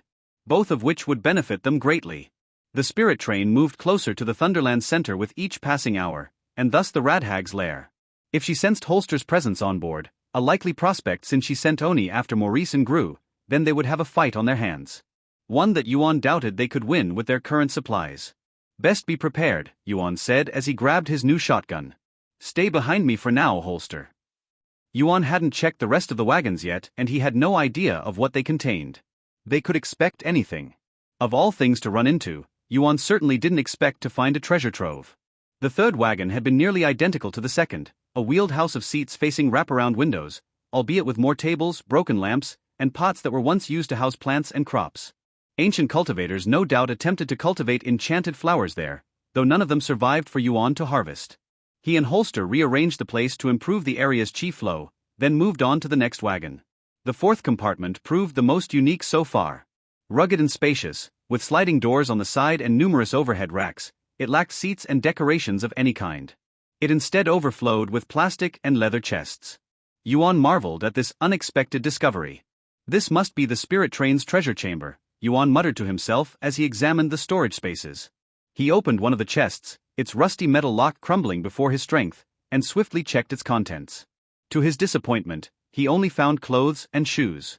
The Thunderlands' magic and the spirit train's decades spent buried under the sand had preserved them somewhat. Can you check these clothes pockets? Yuan asked Holster. Leave the chests to me. They might be trapped. Holster obediently pocketed everything she could get her tiny hands on while Yuan lockpicked the other containers. The good news, none of them blew up in his face. The bad news, none of them contained anything immediately useful. No weapons, no food, no medical supplies. He was starting to wonder if these chests contained the belongings of long-dead servants. Found anything? Yuan asked Holster. She presented him with wallets filled with rotted paper, plastic cards with words he didn't understand, and keys that didn't fit anything. Makes sense, I suppose. Cultivators wouldn't leave their stuff so easily exposed. Their own treasure chamber must be further down the spirit train. At least he could probably sell these clothes and miscellaneous items at Flesh Market. Clothes were always useful and lost age memorabilia always found a buyer. Holster only insisted on putting the chests back into their various compartments, so Yuan guessed they couldn't do much to improve the place's feng shui flow and continued on. Further exploration of the wagon revealed the presence of a water tank and a boiler unit. It looked functional to Yuan and the measurement unit indicated that the reserve was full. At least he and Holster wouldn't suffer from thirst. Holster tensed up as they prepared to step into the fifth wagon. "What's wrong?" Yuan asked her. Holster looked at him with frightened eyes and then took cover behind his back. Yuan didn't need a translator to understand the message. Danger ahead. Checking the door to the wagon only confirmed his suspicions. He felt a strong mechanical resistance when his hand touched the handle. Only when Holster touched it did the gears in the locks begin to turn. The spirit train had seen fit to lock this part of itself off. That meant that whatever it contained shouldn't leave these confines. Yuan stepped forward with his shotgun loaded and ready to fire. The fifth wagon appeared far more luxurious than those they had visited so far, with dark wood paneling and plush carpeting. Yuan only ever saw this kind of polished coziness in sect areas dedicated to cultivators, so he assumed this wagon catered to them. Compartments marked by numbered doors occupied most of the space. Holster's fearful grip on Yuan strengthened, alerting him to the danger ahead. He closed his eyes and focused on the wagon's chi. It was particularly weak here. Something in the cabins was choking the flow of energy. Yuan put his head to the ground. Though his ear struggled to make much sense out of the bumps of the spirit train's wheels on the phantom rails and the ambient noise, he managed to recognize familiar, rhythmic vibration patterns coming from the cabins. Centidead. More than one. That explained why the spirit train locked the area. The monsters must have consumed the passengers and then began to feed on the ambient chi like maggots crawling inside a great beast's stomach. Keeping them contained in that wagon prevented them from spreading and taking over the rest of the vehicle. Not the best place to pick a fight. Yuan counted 7 cabins in total, with the last 3 of them double-sized. A single and narrow corridor separated their doors from the wagon's windows. Too little space to maneuver. At least I'll see them coming. This story originates from a different website. Ensure the author gets the support they deserve by reading it there. One wouldn't have been too much of an issue since the hallway provided an excellent chokehold, but Yuan was both outnumbered and low on ammo. His shotgun could only hold 3 munitions at once, and he likely wouldn't have time to dodge and reload. Yuan glanced at Holster. He did entrust a gun to her, but she trembled in fear like a leaf. Between her lack of combat training and nervousness, he doubted that she could provide him with suppressing fire. But Yuan could see another use for her. Mingxia never managed to aim right in her life, but she helped him in battle more than once. "Listen to me, Holster," Yuan whispered to his charge. "Something very nasty lurks behind these doors, and I'm not sure how many of them are hiding in the rooms. I'll need your help. Can you help me?" Holster bit her lip in nervousness, but mustered up her courage and nodded slowly. "I'm short on revolver ammo, so I'll have to rely on the shotgun. Problem is that the reloading time is atrocious and we're fighting at close range. Once I've shot 3 times, you're going to reload it for me." Yuan indicated where to put the shells. "I'll have to switch to the revolver while you put the ammo inside. If you're lucky, you won't have to use your own gun. Do you understand?" Holster nodded, albeit with some hesitation. Yuan briefly showed her how to insert the shells into the shotgun, handed her a handful of ammo, and then gently pushed her back. He slowly took a step until he stood in front of the first cabin's door. The noise of the spirit train likely interfered with the Centidead's ability to notice his presence, but the sound of the gunshot would alert all of them. Yuan gathered his breath, charged his shotgun with chi, then pulled the trigger. 1. A hail of blazing pellets erupted from the cannon and tore the cabin apart. The sheer power of the blowback nearly sent Yuan stumbling on his ass. The cabin's door exploded into 1,000 shards of wooden iron, as did the berth, washstand and faucet behind it. As for the Centidead-possessed human corpse occupying the cabin, its bloodied body parts were thrown at the cabin's window with enough force to crack the glass.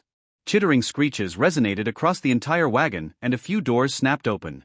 Once a Centidead larva found a fresh corpse to nest inside, they animated its flesh and then used the reactivated organs to cycle chi for itself. The parasite grew in strength and power until it could find a larger host, repeating the process until it reached its enormous adult size. The half a dozen monsters that emerged from the cabins had clearly stretched their current hosts to their limits. The Centidead larva's thick tangle of legs clung to ancient skeletons' bones and coiled around their spines. The loathsome bug's mandibles chittered inside the skull's jaws like a hungry tongue. Keeping the cowering Holster safe behind him, Yuan immediately took a position at the end of the hallway. The narrow space offered him a perfect line of fire as the small horde of Centidead rushed at him with undying hunger. 2. Yuan counted upon firing at them. His shotgun vomited lead and fire through the hallway, tearing apart the 2 nearest Centidead into ghastly lumps of bone and flesh. The shrapnel shattered one of the nearby windows and scarred the hardwood walls. Yuan thought he had improperly used his weapon the first time, but his second shot confirmed otherwise. Charging his revolver with chi imbued his bullet with enough strength to puncture steel and blow a man in two. Charging the shotgun instead caused the shell to detonate when it erupted from the barrel. The power dispersed in a short-ranged explosion of chi and shrapnel, tearing anything within its path. Unfortunately, this newfound power came at the cost of range. The shotgun shot pulverized everything within a 3-meter radius around the barrel, nowhere near far enough to cover the entire hallway. The rest of the Sentidead quickly stepped over the remains of their fellow larvae to get to Yuan. 3. Yuan counted as he took a step closer, blasting them all to bits in one shot. The explosion caused the nearest window to shatter. The spirit train let out a mighty whistle across its length, as if to complain about the damage. Yuan's relief lasted a mere second until the door to the next wagon opened up. A new trio of Sentidead emerged from it and rushed across the hallway in a frightening dash of speed. Reload. Yuan ordered holster as he lowered his shotgun and freed one of his hands. His charge clumsily attempted to stick her ammo into the right compartment while he grabbed his revolver. He aimed at the incoming undead and managed to shoot one through its mandible jaw, killing it instantly. The other two tossed the headless corpse aside and ran the entire hallway's length in seconds. Yuan was about to waste his last revolver bullet when Holster finished reloading his shotgun in the nick of time. He swiftly shifted gears and blasted apart the last two Sentidead before they could close the gap between them. Their mangled flesh fell a step away from his feet. Yuan kept his shotgun raised at the end of the hallway and waited for another challenger to manifest. After an agonizingly long minute of silence, only interrupted by the bumps on the tracks, he allowed himself to lower his weapon. Sentidead weren't too smart, and he doubted any survivor would have passed on the opportunity to seize a fresh host. "You'll need to be faster next time," Yuan scolded Holster. The girl lowered her head in shame and anxiety. Yuan almost immediately regretted his words. Part of him knew few succeeded perfectly on their first try, but a few wasted seconds could mean the difference between life and death. Mingxia would have taken half the time to reload his weapon. "I'll teach you to do it faster," Yuan tried to reassure Holster. He would have to. With only one revolver bullet left and his body not yet prepared to handle the recoil fist, he would need to rely on the shotgun for now. The way the weapon reacted to his chi raised a few questions, however. Could each firearm have its own unique technique? Ransacking the wagon proved both disappointing and somewhat profitable. The cabins mostly contained old baubles like handheld clocks and old dolls, but he also found emergency tools like resin torches, fire extinguishers, hammers, drills, hacksaws, everything required to repair the spirit train should it be damaged. None of these objects carried chi of any kind though. Yuan was starting to wonder if a cultivator ever boarded this spirit train in the past. At least killing the Sentidead improved the vehicle's feng shui, enough that it noticeably picked up speed. Yuan had Holster gather their remains in one of the leather chests from the previous wagon. He doubted that they would be able to harvest much from the corpses, but who knew? Holster fulfilled the task efficiently and without complaint. It saddened Yuan a bit that his earlier remarks seemed to bother her more than the duty of gathering lumps of flesh and cleaning up bloodstains. That girl had been exposed to corpses enough to grow desensitized to them. "Did you do this before?" Yuan couldn't help but ask. Holster's shy nod saddened him, though it didn't come off as a surprise. "Whose corpses?" Holster looked down at the ground, then put a hand on her heart. "People like her," Yuan guessed. How many tries did it take for a sect to create a human pillar? He was better off not knowing the answer to that. "I ought to do something to cheer her up. She's too young for Morris's drug batch, and I can't think of anything else that could make her feel better." Yuan suddenly recalled one of the objects he ransacked in the cabins and went to pick it up, an old blue porcelain baby doll with yellow eyes and a cracked skull. It was in bad shape, had gathered a lot of dust, and sent Yuan an eerie vibe, but it was still functionally huggable. Yuan never found the appeal of these things, though girls seemed to love them for some obscure reason. "Here," Yuan told Holster upon offering her the doll. "This is for you. A reward for your hard work." Holster's eyes widened with excitement. She all but dropped the bag of Sentidead flesh to grab the doll and hug it in spite of its deteriorated state. Yuan found the sight quite endearing. Holster examined her new gift, then grabbed her handgun. She adopted a strange pose with her weapon in one hand and holding her doll protectively with the other. "Adorable." "Are you trying to imitate me?" Yuan mused. He meant it as a joke, only for the girl's reddening cheeks to confirm his suspicions. Yuan felt a strange warmth course through his body. The kind that left him both happy and stammering in embarrassment. "Well, Yuan awkwardly shifted in place before patting the girl on the head. Keep doing it." Yuan Guang had never been someone's hero before. It was a nice feeling. He could get used to it. Yuan moved to the next wagon in a much better mood than before. The universe rewarded his optimism with a good surprise for once. The next compartment was a cozy dining hall with over 4 dozen polished wood tables, plush seats, a kitchen, a pantry, and a wine cellar. Old crystal lamps hung from the ceiling, their lights long extinguished. Yuan let Holster rearrange the chairs and tables while he ransacked the place for supplies. The pantry's contents had long since rotted away to oblivion, but the wine cellar's stored bottles remained drinkable. Yuan could sell them alongside a few remaining silver utensils for a good price. The kitchen's oven and grills still worked too. The next and final wagon was more of the same, a well-stocked bar with a mahogany counter, dusty sofas and wingback chairs. A library filled with rotten books stood next to framed artworks, though Yuan's gaze mostly lingered on a wide, cracked panoramic window offering an incredible view of the back of the spirit train. Before searching the place, he took a moment to admire the beauty of the Thunderlands' colorful lightning and glittering auroras in the sky. He found nothing besides alcohol and batches of rotten cocaine hidden in the drawers. Reading on Amazon or a pirate site. This novel is from Royal Road. Support the author by reading it there. Disappointing, Yuan mumbled while Holster continued to rearrange the sofas so they wouldn't obstruct the train's feng shui flow. Where's the good stuff? Part of him had hoped to find a buried treasure or an ancient Qi artifact. This spirit train was far too luxurious for scraps, though Yuan was beginning to think that the cultivator wagons were lost to time. Or maybe it was meant to host a sex wealthier servants and pampered slaves. Who cared anymore? The truth had long been lost to time. Yuan counted 7 wagons along with the locomotive. The engine, 2 seated places, the treasure chamber, the bedrooms, the kitchen, and the salon. The spirit train was spacious enough to house hundreds of passengers. I could take on new courier jobs with this. A spirit train would both gather more attention and carry more cargo than a smaller spirit car. Many would pay Yuan good money to transport heavy loads across the wastes. It will make for an attractive catch for thieves and bandits though.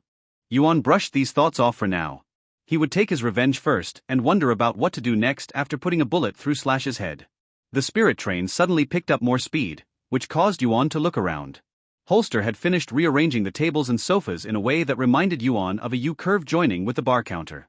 Now I see what she did. Focusing on the flow of Qi confirmed to Yuan that the air inside the wagon now carried more of it. The spirit train's energy traveled from the engine to its wagons along a main line, curved by following the seat arrangement, and then returned back to the front. Holster had rearranged the vehicle's inner layout into one similar to a human body. The spirit train can now cycle Qi. The effects already showed. The spirit train's pace quickened and the cracks in the panoramic window slowly disappeared. The machine slowly healed its wounds, further improving its ability to refine Qi from the Earth's ley lines. This should noticeably improve Yuan's own cycling inside its confines as well. Good job, he congratulated Holster. The girl smiled happily at the compliment. Now go grab the rations. It had been many days since Yuan cooked for someone. Yuan had to give it to Kyung-sun. The iguana meat she gave him tasted delicious when grilled. Yuan and Holster relocated to the last salon wagon and enjoyed their dinner there. Watching the sunset on the Thunderlands through the panoramic window would likely remain one of Yuan's favorite memories. It reminded him of the many times when he, Mingxia, and Zhalong gathered around a campfire for the evening. Yuan missed their conversations. He rarely spoke during lunch, but he enjoyed listening to his friends' banter. Holster couldn't replace that hole in his heart even if she tried. He enjoyed her light snoring nonetheless. Holster ended up falling asleep on a sofa, while Yuan cycled during the night. The spirit train's improved feng shui had done more than increase the quantity of qi in the air, it also removed the few radioactive impurities staining the Thunderlands from it. The engine filtered the impurities like a purifier cleaning water. The results spoke for themselves. Yuan's body could absorb a greater quantity of qi without suffering a blowback and his core's tendrils grew a little faster than before. It reminded Yuan of a plant being fed fertilizer. The metal roots in his body progressed at an accelerated pace. They now reached all the way to his hands and waist. I'm completing days worth of cycling in an hour's time. Yuan charged his fist with elemental infusion and coated his skin in iron. No surge of pain interrupted the process like last time, though he could tell that his body consumed far more qi than it should have to sustain the technique. He needed to refine all of his flesh to fully master it. The second coil is just around the corner. The prospect filled him with glee. His body shuddered with excitement. Was there a greater feeling than the sensation of becoming stronger, fitter, better? Each passing minute he spent cycling qi brought him closer to the power and heights he had craved for all his life. Wave of unease hit the rock of his optimism. Yuan found himself snapped out of his meditation in an instant. He couldn't quite explain it. A sharp and terrible feeling interrupted his focus. His eyes opened to face the last wagon's panoramic window. A great sandstorm marred with multicolored lightning had arisen over the horizon, obscuring the moon and stars. Yuan sensed a great and dangerous chi imbalance surging from it, a deep and all-consuming greed tainted with hunger. And it didn't come alone either. The headlights of a horde's worth of spirit cars pierced through the veil of dust and sand, some so bright that they likely belonged to monster trucks. Yuan heard a distant noise coming from them, a furious mix of war drums and battle guitars. The Radhag was coming for them. Her and her army. This was bad. Hideously bad. The war party had to include at least 30 vehicles to whip up such a dust storm, maybe more, with each of them likely filled to the brim with monsters out for blood. One crew would already be a challenge if it boarded the spirit train. Fighting so many foes at once was suicide, let alone with their Radhag mistress leading the charge. Shit, Yuan cursed as he quickly rose from his seat and lightly shook his charge. Holster, wake up. Holster groaned slightly, and then her eyes snapped open in absolute terror. She sensed their pursuer's malicious presence the moment she regained consciousness.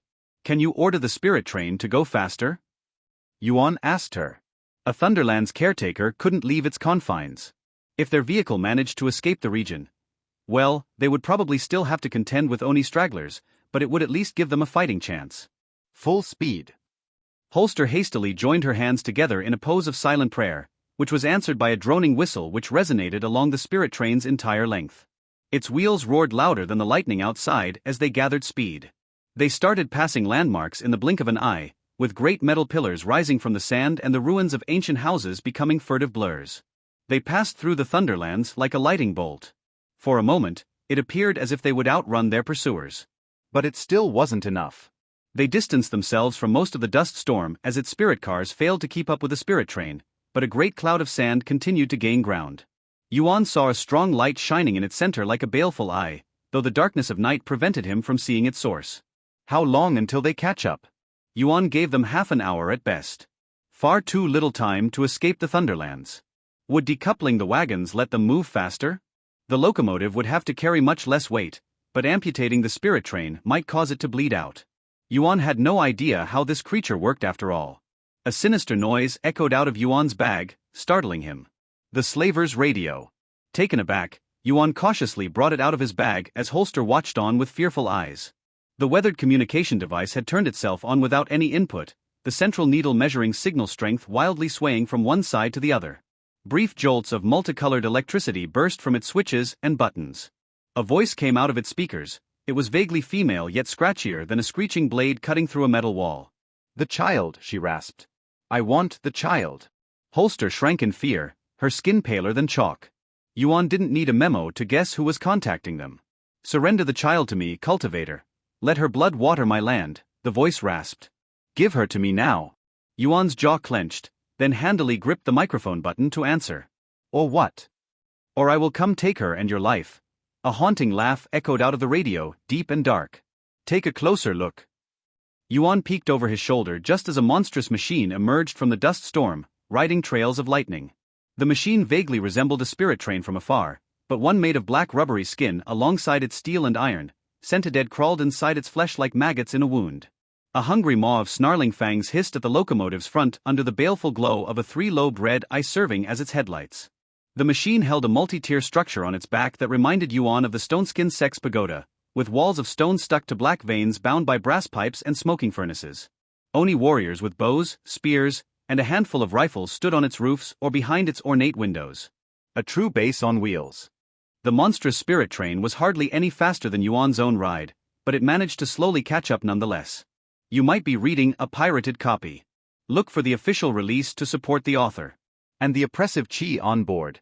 Yuan could feel it from there, a loathsome mix of a deathly stench, radioactive corruption, and fatal lightning.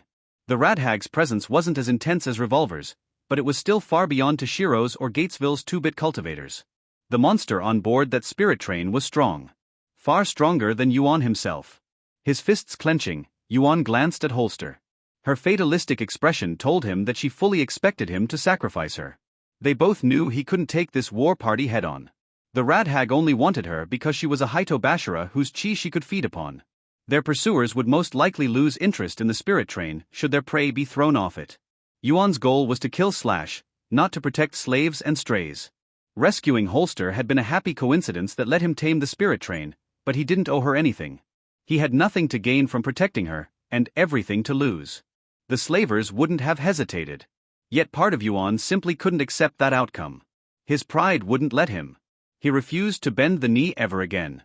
"Make your attempt count," Yuan answered the hag over the radio, "you won't get another." He pulled out the switch, ignoring the jolt of electricity that coursed through his finger when he disabled the radio. No way he would surrender without a fight. "Holster, go hide at the front of the spirit train." Yuan handed her the collar bomb and its radio detonator. "Put this at the junction between the locomotive and the rest of the wagons. If the Oni manage to board, we'll have to decouple them by force." The spirit train's whistle screeched in the background, which made Yuan wonder if the creature understood his idea. Whatever the case, Holster didn't move an inch. She simply looked at him in utter disbelief. "I'm not going to abandon you," Yuan promised Holster. His charge kept staring at him with a blank look. Her mind struggled to understand his decision. "That thing will kill and eat you at best, Holster. You understand that?" Holster grimly nodded, but then pointed at herself with her tiny fingers and then back at him. She wanted explanations. "I had a friend once," Yuan replied. Jolong was his name. He was a scrap, and not the brightest one. A moron. He would have died 1,000 times without me. A complete dumbass. One day though, when I was feeling down about failing sex selection, he told me something both very stupid and very wise. Yuan looked into Holster's eyes. "Do you know what?" Holster scowled, then shook her head. "True losers aren't those who fail," Yuan said as he grabbed his revolver, "but those who don't try." How could Yuan ever hope to reach the Tao if he chickened out at the first sign of danger? He would stand his ground like he did against Slash, come what may. The rat hag would never see him beg. His mind set on the task, Yuan opened the spirit train panoramic windows. The hot wind of the Thunderlands blew dust in his face as he steadily aimed at the enemy's mobile fortress. He only had one shot left, so he would need to make this one count. "Breathe," Yuan told himself as he began to charge his gun with chi and pointed at the wheels. "Mind the wind." A tiny hand pulled him by the shirt before he could pull the trigger. "Holster, don't throw off my aim," Yuan scolded his charge. When she continued to insist and the enemy spirit train continued to gain ground, he snapped his head in her direction. "Holster." He expected to see fear, and instead met eyes filled with determination. His speech had awakened Holster's courage. His small charge didn't try to make Yuan lower his revolver. Instead, she insistently pointed at a spot to his left. What was she trying to tell him? The sound of war drums grew louder. The enemy spirit train was closing the gap between the two vehicles. Little less than a kilometer separated them now, and that distance kept shrinking. There was little time left, but Holster's resolve made Yuan wonder. He moved to the spot that she indicated after a moment's hesitation. She pointed her gun at the open window while crouching slightly. Yuan imitated her clumsy stance, aimed at the enemy, and then he sensed it. The power flowing through him. The spirit train's chi traveled clockwise along its length, spreading from the locomotive and rotating in the final wagon. By positioning him on its direct path, Yuan's charged phantom bullets would benefit from extra power. The current would carry them forward. A feng shui technique. Incredible. Yuan felt like a battery juiced up to a nuclear reactor. Energy far greater than what he could ever naturally generate poured into his core and through it, into his revolver. His gun heated up in his hands as he began to charge it with chi. He sensed his last bullet jolting in its barrel, yearning to break through. He was forced to use elemental infusion to turn his hands to metal in order to strengthen his grip, lest his weapon escape his fingers. Holster gently helped him adjust his posture to better bask in the flow of chi.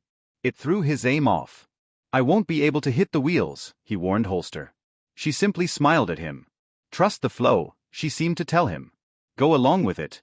The way knows best." The rat hag spirit train had approached close enough for her Oni minions to start firing at them now. Their aim was terrible, and the night's lack of visibility caused them to miss again and again. Nonetheless, time was running short. Yuan entered the zone as he had done many times in the past. His entire body was one with his revolver. His arms were a barrel, his core a hammer waiting to strike. The outside world vanished from his sight. The universe stopped at the tunnel beyond his barrel's edge, the enemy vehicle no more than a fleeting frame. Yuan held his breath, exhaled softly, and then pulled the trigger. The bullet burst out of the barrel with a thunderous roar. So strong was the recoil that the chamber exploded between Yuan's iron hands, sending red-hot shrapnel flying in multiple directions. Yuan instinctively activated elemental infusion in the nick of time, the projectiles bouncing off his metal chest while Holster barely managed to duck to the ground behind him. A shockwave traveled through the air and shook the entire wagon to its foundations. As for the bullet, it blazed across the Thunderlands like a crimson meteor. A trail of fire followed in its wake and set the night sky alight, its shine eclipsing that of the enemy spirit train's headlamp. The Oni crew hastily shouted and readied their weapons for a counterattack, one that would never come. The bullet hit the front of the spirit train with immense strength. The headlight eye exploded first in a shower of blood and oil. Yuan's projectile shattered the monstrous locomotive's face, its impact leaving a human-wide crater in it. And it kept on going. The enemy locomotive let out a scream of pain and agony as the bullet pierced through its diseased flesh, powered through its gears, and ravaged its engine. Although Yuan saw his projectile vanish inside its target, explosions rocking the spirit train along its length attested to its progress. Blazing detonations blasted the Oni crew to pieces. Steel walls flew like paper sheets in the wind. A few pieces of debris were propelled so far away that some of them hit the roof of Yuan's wagon with enough force to bend the metal. Finally, the locomotive derailed. The explosions caused it to lose balance. The machine's wheels veered off the lightning tracks and fell off to the side in a cataclysmic accident. The Thunderlands trembled under the weight of this falling giant, and a tide of sand covered the horizon in its wake. By the wayfinders, Yuan and Holster could only stare in disbelief at the devastation that he had caused. The pieces of his own revolver fell at his feet. Did I do that? Revolver's bullets had blasted dunes apart and continued their journey across the horizon. It said something that Yuan required an entire support infrastructure's worth of chi to match the power of his mentor's casual bullets, and yet the results left him speechless nonetheless. Yuan had expected to slow down the enemy locomotive, or at best derail it. He never thought his projectile would annihilate an entire spirit train and the army on its back. That power is not yet mine, he decided. It was his hand that pulled the trigger, but the spirit train's strength was what propelled it forward. Their vehicle's whistle screeched louder than ever, as if to celebrate their victory. One day though, if Revolver could achieve the same devastation after pushing past the fourth coil of infinity, then Yuan would learn to replicate it in time. Yuan allowed himself a small breath of relief. A victory was a victory. It's done, Holster, he reassured his charge, though his voice failed to cut through the spirit train's noise. It's done. The child trembled like a leaf, her eyes turned to the ceiling as the whistle screeched in alarm louder than ever. Yuan froze and looked up at the ceiling. He immediately sensed a loathsome presence the moment he focused on an ambient chi, though it did its best to stay hidden, a bloated flea sucking the spirit train dry. Heavy footsteps resonated through the metal, followed by a fetid stench of dirt and death. Fuck. Yuan immediately reached for his shotgun, right as a centidead larva broke through the roof. Holster screeched in horror as the creature reached for her. It was Yuan's first time hearing her voice, squeaky weak, and filled with fear. He would have preferred to discover it in more pleasant circumstances, but the current one sent his blood pumping. He instantly blasted the centidead larva in a single shot alongside most of the panoramic window. Only after killing it did he realize that it cost him ammo. Somehow, he couldn't care less. A shell spent protecting Holster was a shell well spent. Go hide. Yuan ordered right as two more centidead pierced through the ceiling, each roughly twice as thick as those he had previously killed on the spirit train. He blasted them both to pieces, then quickly reloaded his shotgun. Go to the front. A fourth centidead larva descended upon Yuan himself, its mandible snapping around his neck in an instant. His skin turned to metal in an instant under the effect of elemental infusion, sparing him a quick death by decapitation. Yet the monster refused to let go and quickly pulled him upward. Before Yuan knew what hit him, he was now outside the train, facing a giant while his feet dangled above the steely roof. The rat hag smirked at him. She might have been hauntingly beautiful a long time ago, as all caretaker spirits were bound to be, but the figure standing before Yuan was a daunting sight now. Her hulking, hunchback form towered over him the same way he loomed over Holster. Her greasy skin was a sick, corpse-like shade of blue riddled with tumors and bulging black veins. Her oversized hands were coated in rusted steel, and her face and shoulders were covered under a hood under which Yuan could only see her flashing teeth. The stench of rot coming from her was almost unbearable. 4 centidead larvae emerged from her diseased back like extensions of herself. 3 had become bloody stumps thanks to Yuan's efforts, while the 4th coiled around his neck like a tentacle holding its prey. A case of theft. This story is not rightfully on Amazon. If you spot it, report the violation. You don't find me pretty, cultivator? The rat hag taunted him, her lips twisted into a ghastly sneer. Sick green smoke oozed from her mouth. I have one of you to thank for. Yuan shot her in the face with a chi-charged shotgun shell mid-sentence. He had seen his projectiles blast open cabins and tear bodies apart in an instant, yet this shell failed to make the rad hag flinch. The blow did blast off her hood and caused her head to snap back from the recoil. For a fleeting instant, Yuan thought he might have inflicted a fatal blow. Then the rad hag slowly pulled back her head into place, revealing an eyeless, noseless mass of tumors for a face. Her mouth sported an eerily familiar and despicable grin. The same smug smile that Slash sported right before he executed Yuan. Idiot, the rad hag said. Then she threw him off the spirit train. Her centipede tentacle violently tossed Yuan off the wagon with the same contempt given to dust being swept off one's cloth. The wind blew on his face as he found himself facing the sand-riddled ground and phantom tracks. Reacting quickly, Yuan coated his free hand in metal and activated the recoil fist. A shockwave spread from his arm and pushed him back onto the spirit train right in front of the surprised rad hag. He shot her in the chest before she could react, only to watch his chi-enhanced shell fail to pierce her greasy skin. The rad hag's last centipede tentacle lunged at him in midair in an attempt to intercept him. Yuan reflexively shot it, his attack blasting it to pieces, and using the recoil fist to put some distance between his pursuer and himself. He landed a bit farther ahead on the wagon's roof. The rad hag didn't appear in a hurry to chase him down. Her centipede stumps retracted inside her flesh, while her enormous hand dismissively swept the shotgun pellets off her thick skin. What was that supposed to do? The rad hag taunted Yuan. The smugness in her tone infuriated him. She looked down on him the same way sect elders sneered at scraps. Unfortunately, her confidence was perfectly justified. None of Yuan's attacks dented her main body yet, and the overwhelming chi emanating from her did leave him unsettled. Her skin is third coil tier, head and chest included, Yuan observed as he reloaded his shotgun, much to his distaste. Bulletproof. Even a chi-charged shotgun can't pierce through it. Not without help at least. Yuan quickly counted what shells he had left. Having started with 12, used 4 against the centipede in the cabin wagon, 3 to blow off her tentacles, and 3 in that last bout, he only had 2 projectiles left. He had to make each of them count. You would have been better off surrendering the child, the rad hag rasped between her grinning teeth.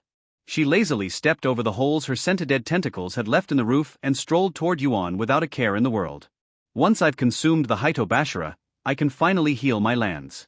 It's her destiny. My destiny is your death, Yuan thought as he charged at her in utter silence. Words were wasted breath in battle. Your arrogance will be your downfall. Quickly checking the flow of ambient chi, Yuan quickly positioned himself in its path. The ambient energy was nowhere near as focused as it was inside the spirit train, since it traveled from the engine to the last wagon, but the locomotive behind him still released some in the air like steam. He charged the bullet with his chi and then steadied his aim for maximum impact. The rad hag dismissively waved her hand and choked the air of life. The ambient chi in the air turned dry the moment Yuan pulled his shotgun's trigger. His own energy charged the shell, but the current he hoped to strengthen it with vanished in an instant. His shot was a bust, his weakened projectile failing to dent the rad hag's skin. What? Yuan's thoughts came to an abrupt stop as he focused on the ambient chi. A bubble of nothingness surrounded him and the rad hag, the only energy in the area being those produced by their own flesh and soul. How? Fool.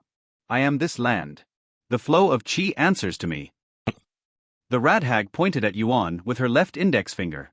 Feel it for yourself. A torrent of lightning poured out of her hand and struck Yuan in the chest. There were no words that could describe the pain of electricity coursing through one's body. It was as if all of Yuan's nerves were peeled back by a blade all at once. His skin was set ablaze and his blood boiled in his veins. He had to bite his tongue until it bled so as not to scream in agony. Had he not been a gunsoul with a bullet in his head for a core, the bolt would have fried his organs and killed him on the spot. Instead, it left a gaping scorched mark on his chest. Still alive. The rad hag cackled as she raised both of her arms to finish him off. I guess I will have to use both hands then. Yuan looked up at the golden lightning gathering in her hands. Magic made thunder. The sheer amount of chi she generated filled him with dread. She was packing as much energy as the entire spirit train. A direct hit would vaporize him the same way he had destroyed the rad hag's own mobile fortress. Wait. A devious plan formed in Yuan's mind. As much chi as the spirit train. Magical or otherwise, lightning remained lightning.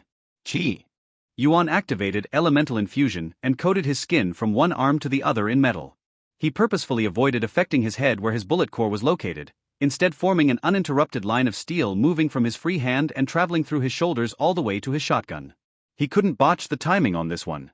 The rat hag arrogantly fired a thunderstorm's worth of golden lightning at Yuan. Her mighty spell illuminated the night sky in a bright flash of light. Yet Yuan didn't recoil nor try to dodge. He quickly raised his metal-coated hand at the flow of energy. He caught the lightning between his fingers. His iron hand acted like a lightning rod and guided the current through his metal skin. So great was the output that he had to use his chi to reinforce the steel pathways coursing through his body to prevent some of the electricity from escaping them and spreading to his flesh. He had to quickly push it out of his body before the pipeline burst. The current heated up Yuan's skin, but it still followed the path set for it. The enchanted electricity traveled all the way to the shotgun's chi-charged shell. The barrel shuddered under the strain of it all and threatened to explode. Yuan pulled the trigger and shot the rat hag with her own power. She did more than flinch this time.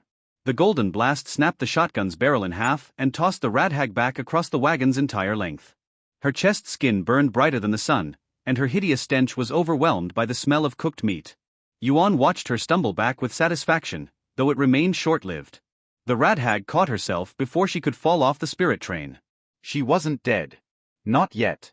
She looked much like Yuan now, with a gaping scorched wound in the middle of her chest. Her own scars went deeper than his own though. Her Sentided-infested flesh lay exposed to the air alongside her ribs. Steaming glowing green blood dripped down onto the spirit train, slightly corroding its metal. You dare, you dare? The rat hag covered her wounded chest with her hands, her teeth clenching in fury. Gone was her previous arrogance. Only murderous anger fueled her now. I will tear you limb from limb. Yuan tossed his destroyed shotgun off the spirit train, coated his upper body in his elemental infusion, and then adopted a fighting stance. He would punch his way to her heart if he had to. Enhanced, the rat hag lunged at him with her immense hands. She showed no technique, adopted no martial stance, and didn't bother with feints of any kind. She possessed none of Toshiro's rudimentary martial arts skill nor a beast's instinctual understanding of the enemy's vitals. She was just fast and strong. The rat hag reached Yuan in the blink of an eye, moving far quicker than anything her size had any right to. Her fists struck the spirit train like two giant hammers, puncturing the steel roof and rupturing pipes. Her true target slipped through her fingers nonetheless. Men invented martial arts to compensate for their lack of strength compared to other beings, to allow the weak to defeat the mighty through pure skill. Yuan was smaller than the rat hag, but her size was as much of a weakness as it was a strength. He moved within the space between her hands and chest, coated his fists in metal, and then punched her with all his might. A shockwave traveled through the rat hag's exposed flesh and spilled droplets of acidic blood in all directions. Some landed on Yuan's metal skin and left it itching. Using elemental infusion weakened his recoil fist's backlash enough that Yuan hardly felt it in his arms. He could afford to punch her again and again, so long as he kept up enough chi to fuel his techniques. Each of his blows struck with the power of a cannonball. But the rat hag's flesh and bones proved nearly as tough as her hide. A punch that would have shattered a wall hardly left a crack in her ribs. Yuan continued to hammer away at the same spot, knowing it was bound to break under the pressure eventually. The rat hag attempted to envelop him in a fatal hug. Yuan nearly backflipped away, but erred on the side of caution by slipping between her legs to avoid being caught. He quickly punched her in the knee from behind in an attempt to make her stumble.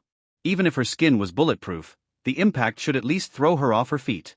The rat hag didn't even flinch. In fact, the sneak attack likely hurt Yuan more than her. His enemy then turned around and attempted to backhand him. Yuan quickly backflipped to dodge, only to realize his mistake when his feet landed on the whistling spirit train's edge. He and the rat hag had switched positions. Yuan was now the one with his back facing the void. I miscalculated.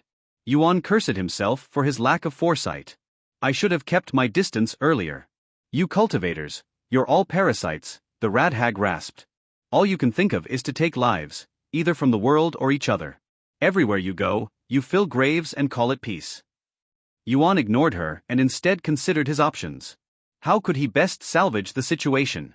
The rat hag was far from accurate, but a direct hit might be fatal.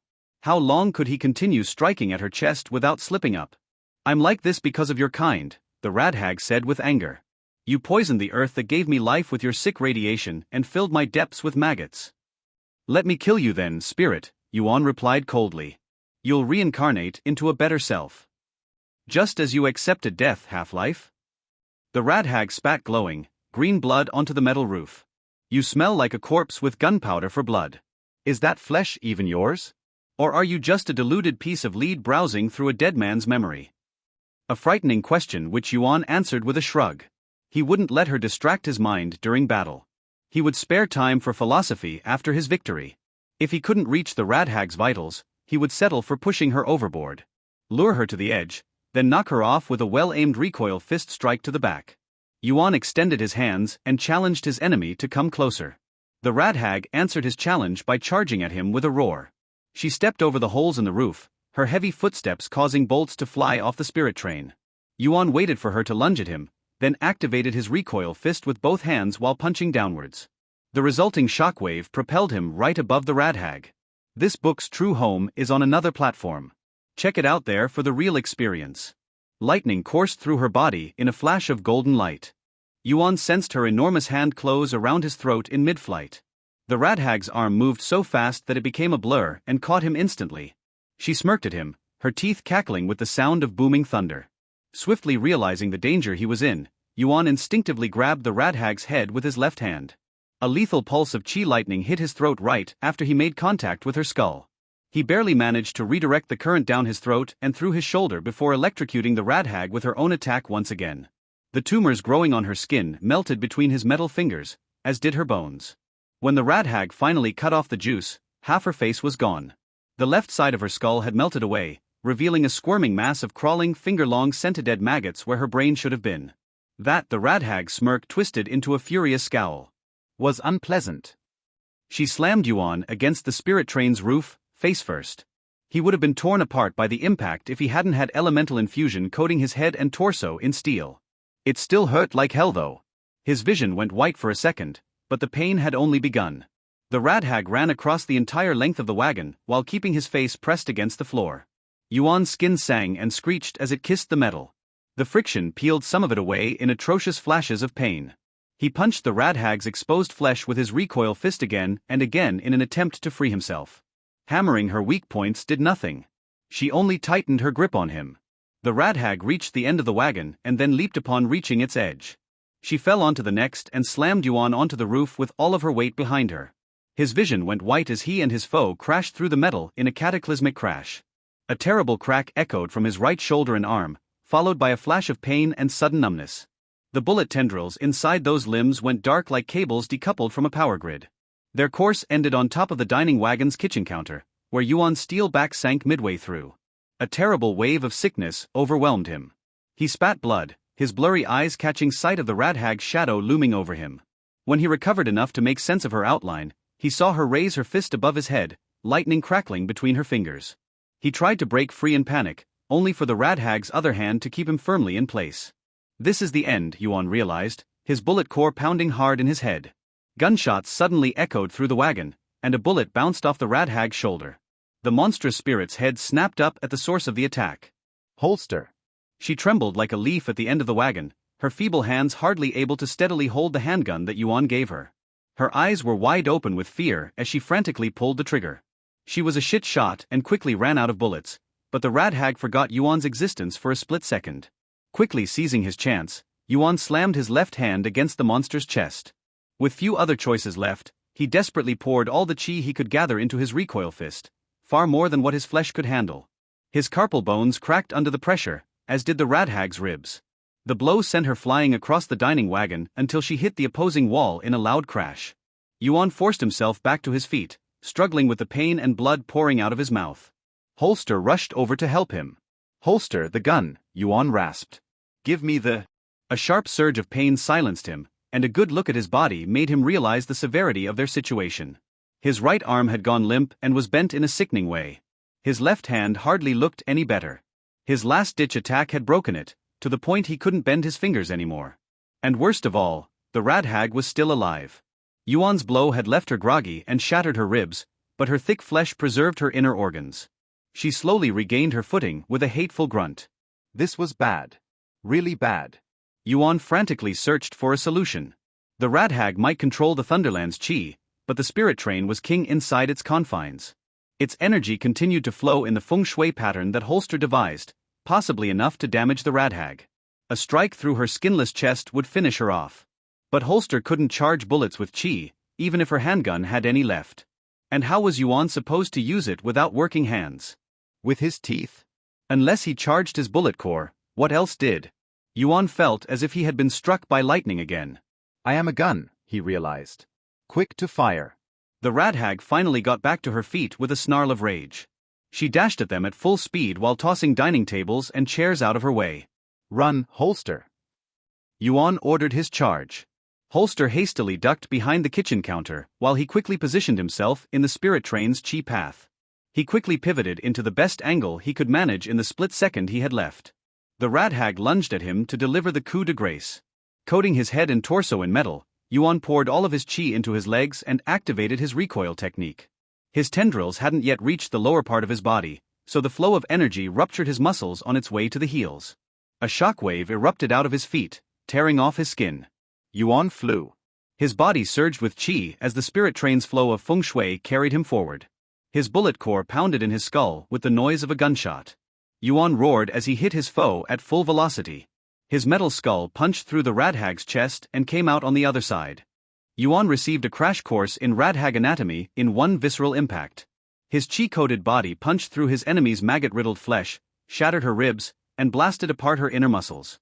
He smashed his way through her diseased black heart and broke past the coiling centided larvae making up her spine, before erupting from her back in a shower of glowing green blood.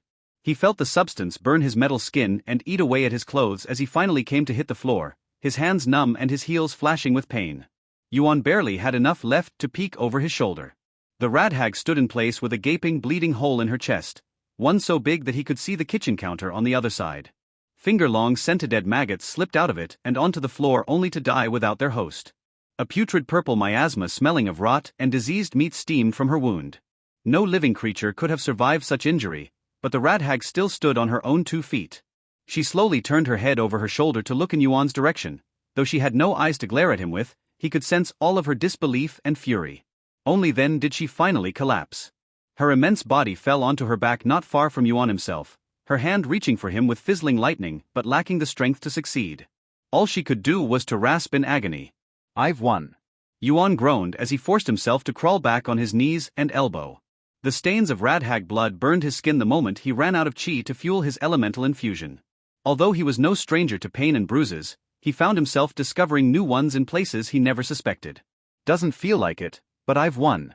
Once she was certain that the battle was truly over, Holster emerged from her hiding spot with the first aid kit they looted from Maurice.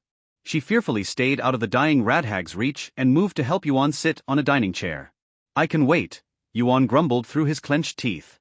Revolver informed him that he would recover from most wounds so long as his bullet core remained intact, and they had a more pressing problem.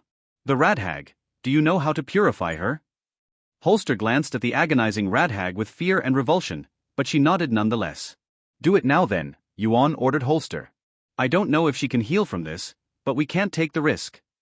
He was in no shape to continue fighting if the rat hag somehow managed to recover. He doubted that his trick would work twice too. They'd best send her to the nowhere while they still could. Holster stared at the ground and avoided Yuan's gaze.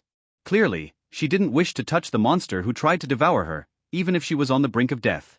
Be strong, Yuan reassured her. I know you can do it. Holster gulped, but found her courage nonetheless. She slowly walked towards the rat hag, whose feeble hand attempted to reach for her. Holster scowled and skirted around her grasp, before sitting behind the monster's head. She looked down at the rat hag with disgust while searching for a part of the skull untouched by her acrid blood and the dying insects crawling in her flesh. Don't touch the small centided, Yuan warned her. Their maggots needed a corpse to grow into larvae and couldn't survive long when exposed to the outside world, but they always tried to burrow their way into a living host when sufficiently desperate. Burn them with ethanol if you must. Holster nodded, then grabbed the rat hag's skull in opposite spots. Yuan immediately sensed the flow of chi around them shift. Bursts of electricity jolted from the monster's hands and feet before flowing into the spirit train. Yuan didn't quite understand what was happening, but it frightened the rat hag.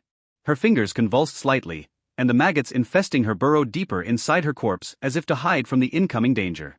Don't, the rat hag rasped, her voice brimming with panic. Please don't. If I reincarnate, all of my knowledge, all of what makes me me will disappear.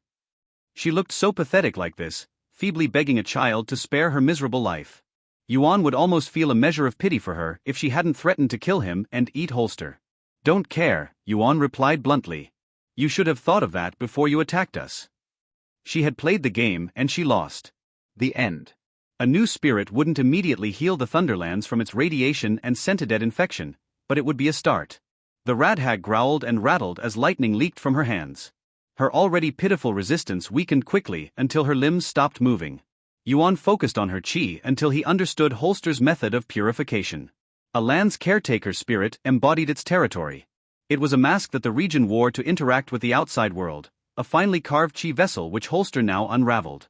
She slowly guided the radhag's untainted energies into the spirit train's circulatory system while isolating the rot in her heart. Stolen from its rightful author, this tale is not meant to be on Amazon. Report any sightings.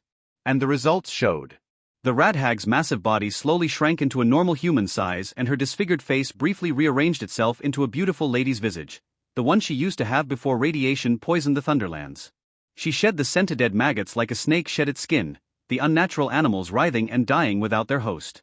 Her tumors and the corroded parts of her spirit filled the hole in her chest in a vain attempt to heal and survive. No, the radhag rattled in agony, so meekly that Yuan could hardly hear her. I refuse, Arg. Her efforts to endure were for naught. The radhag's body soon turned to dust and her chi returned back to the Tao.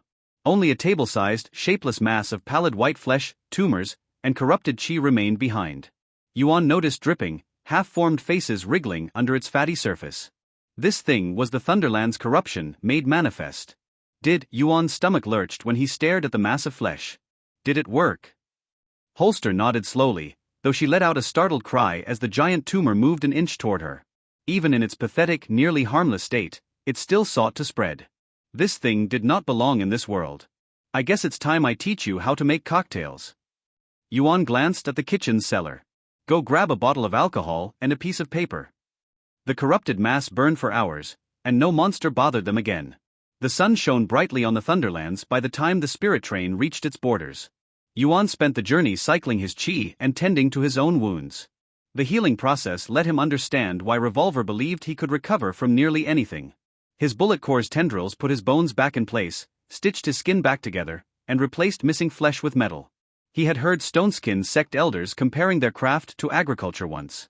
The body was a field of potted soil that demanded constant watering to nurture and strengthen the seed of the soul. Yuan might have taken the metaphor a bit farther than most cultivators intended. His bullet core's roots had spread much farther thanks to the spirit train's chi acting as fertilizer. The radhag's death appeared to have strengthened it somehow. The very air flowing through the wagons now carried a faint undercurrent of electricity, one that Yuan happily gorged himself on. His metal tendrils now reached all the way to his feet and filled every corner of his body. This is it. Yuan gathered his breath, closed his eyes, and triggered elemental infusion. I stand on the threshold. His technique spread from his bullet core and traveled down his spine. A wave of lead flowed through his veins. His bones turned into the hardest of steel. His blood smelled of oil and his lungs breathed gunpowder. His tongue slickened between bullet shell teeth. The power of chi reforged his skin in metal. His previous uses of elemental infusion had been limited to his chest and arms, but his body could now sustain the technique's full power. He became a moving, breathing weapon, the incarnation of the metal element. Then came the illumination. A pulse of chi suddenly erupted from his core and coursed through him like a gunshot. His consciousness expanded beyond the reaches of his skull. Yuan suddenly became aware of himself, of the train, of the Thunderlands, of the world. He suddenly realized how both small and great he truly was, a tiny piece of ammo that fit in a vast and intricate mechanism called the universe. He finally saw what Holster's feng shui exercises all led to, that everything from chairs to people to the dust on the ground were all parts of a greater harmonious puzzle. An eternal cosmic current that included all that was, all that is, and that would ever be. The Tao.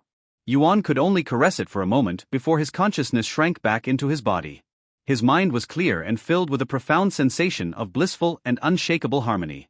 His lips curved into a smile of absolute satisfaction. Yuan Guang had crossed into the second coil of infinity.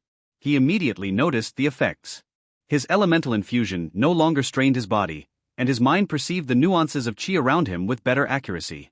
He no longer needed to focus to detect its fluctuations, he did so instinctively. Hence why he immediately detected it. Yuan's eyes snapped open in alarm as he sensed an anomaly in the spirit train's flow of chi. A presence? A will that permeated the vehicle's wagons yet felt slightly separated from it. It reminded Yuan of the Radhag's aura, yet without the foulness and malice. Holster, who had been cleaning the wagon's floor with a broom that she found in the kitchen, looked up at Yuan in confusion. Do you sense that? Yuan asked his charge, who nodded in assent. An enemy? Holster shook her head with a small smile. She pointed at the roof, whose holes had closed on their own at this point. Their vehicle had healed its wounds in record time after feeding off the Radhag's power, but Yuan didn't see how it answered his question. He was about to ask for clarification when the spirit train's whistle echoed across the wagon. Only then did he figure it out. Ah, I get it, Yuan muttered to himself. His senses had grown sharp enough that he could sense the spirit train's will.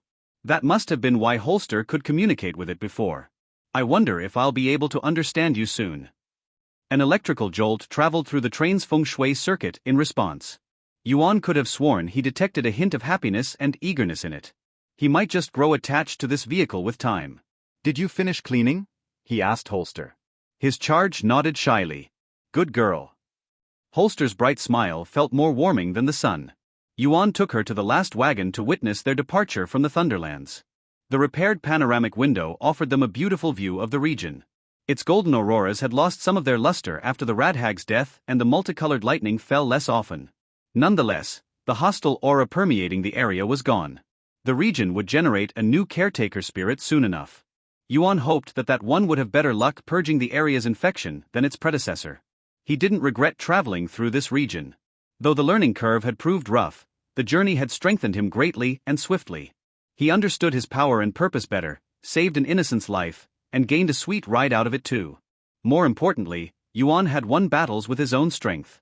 He had defeated a cultivator and overcome a powerful spirit that would have crushed the old him. Now he knew that he would kill Slash once he found the bastard. It was an inevitability. Yuan sensed the spirit train crossing the Thunderlands veil in an instant. He felt like a man suddenly emerging from a pool of water, the chi-rich air of the region replaced with a dry and essence-starved wind. The auroras, the lightning, and the fantastical landmarks vanished all at once, though the spirit train continued to generate phantom tracks across a desolate wasteland of red dust. They had left the Thunderlands. Onwards to Flesh Market.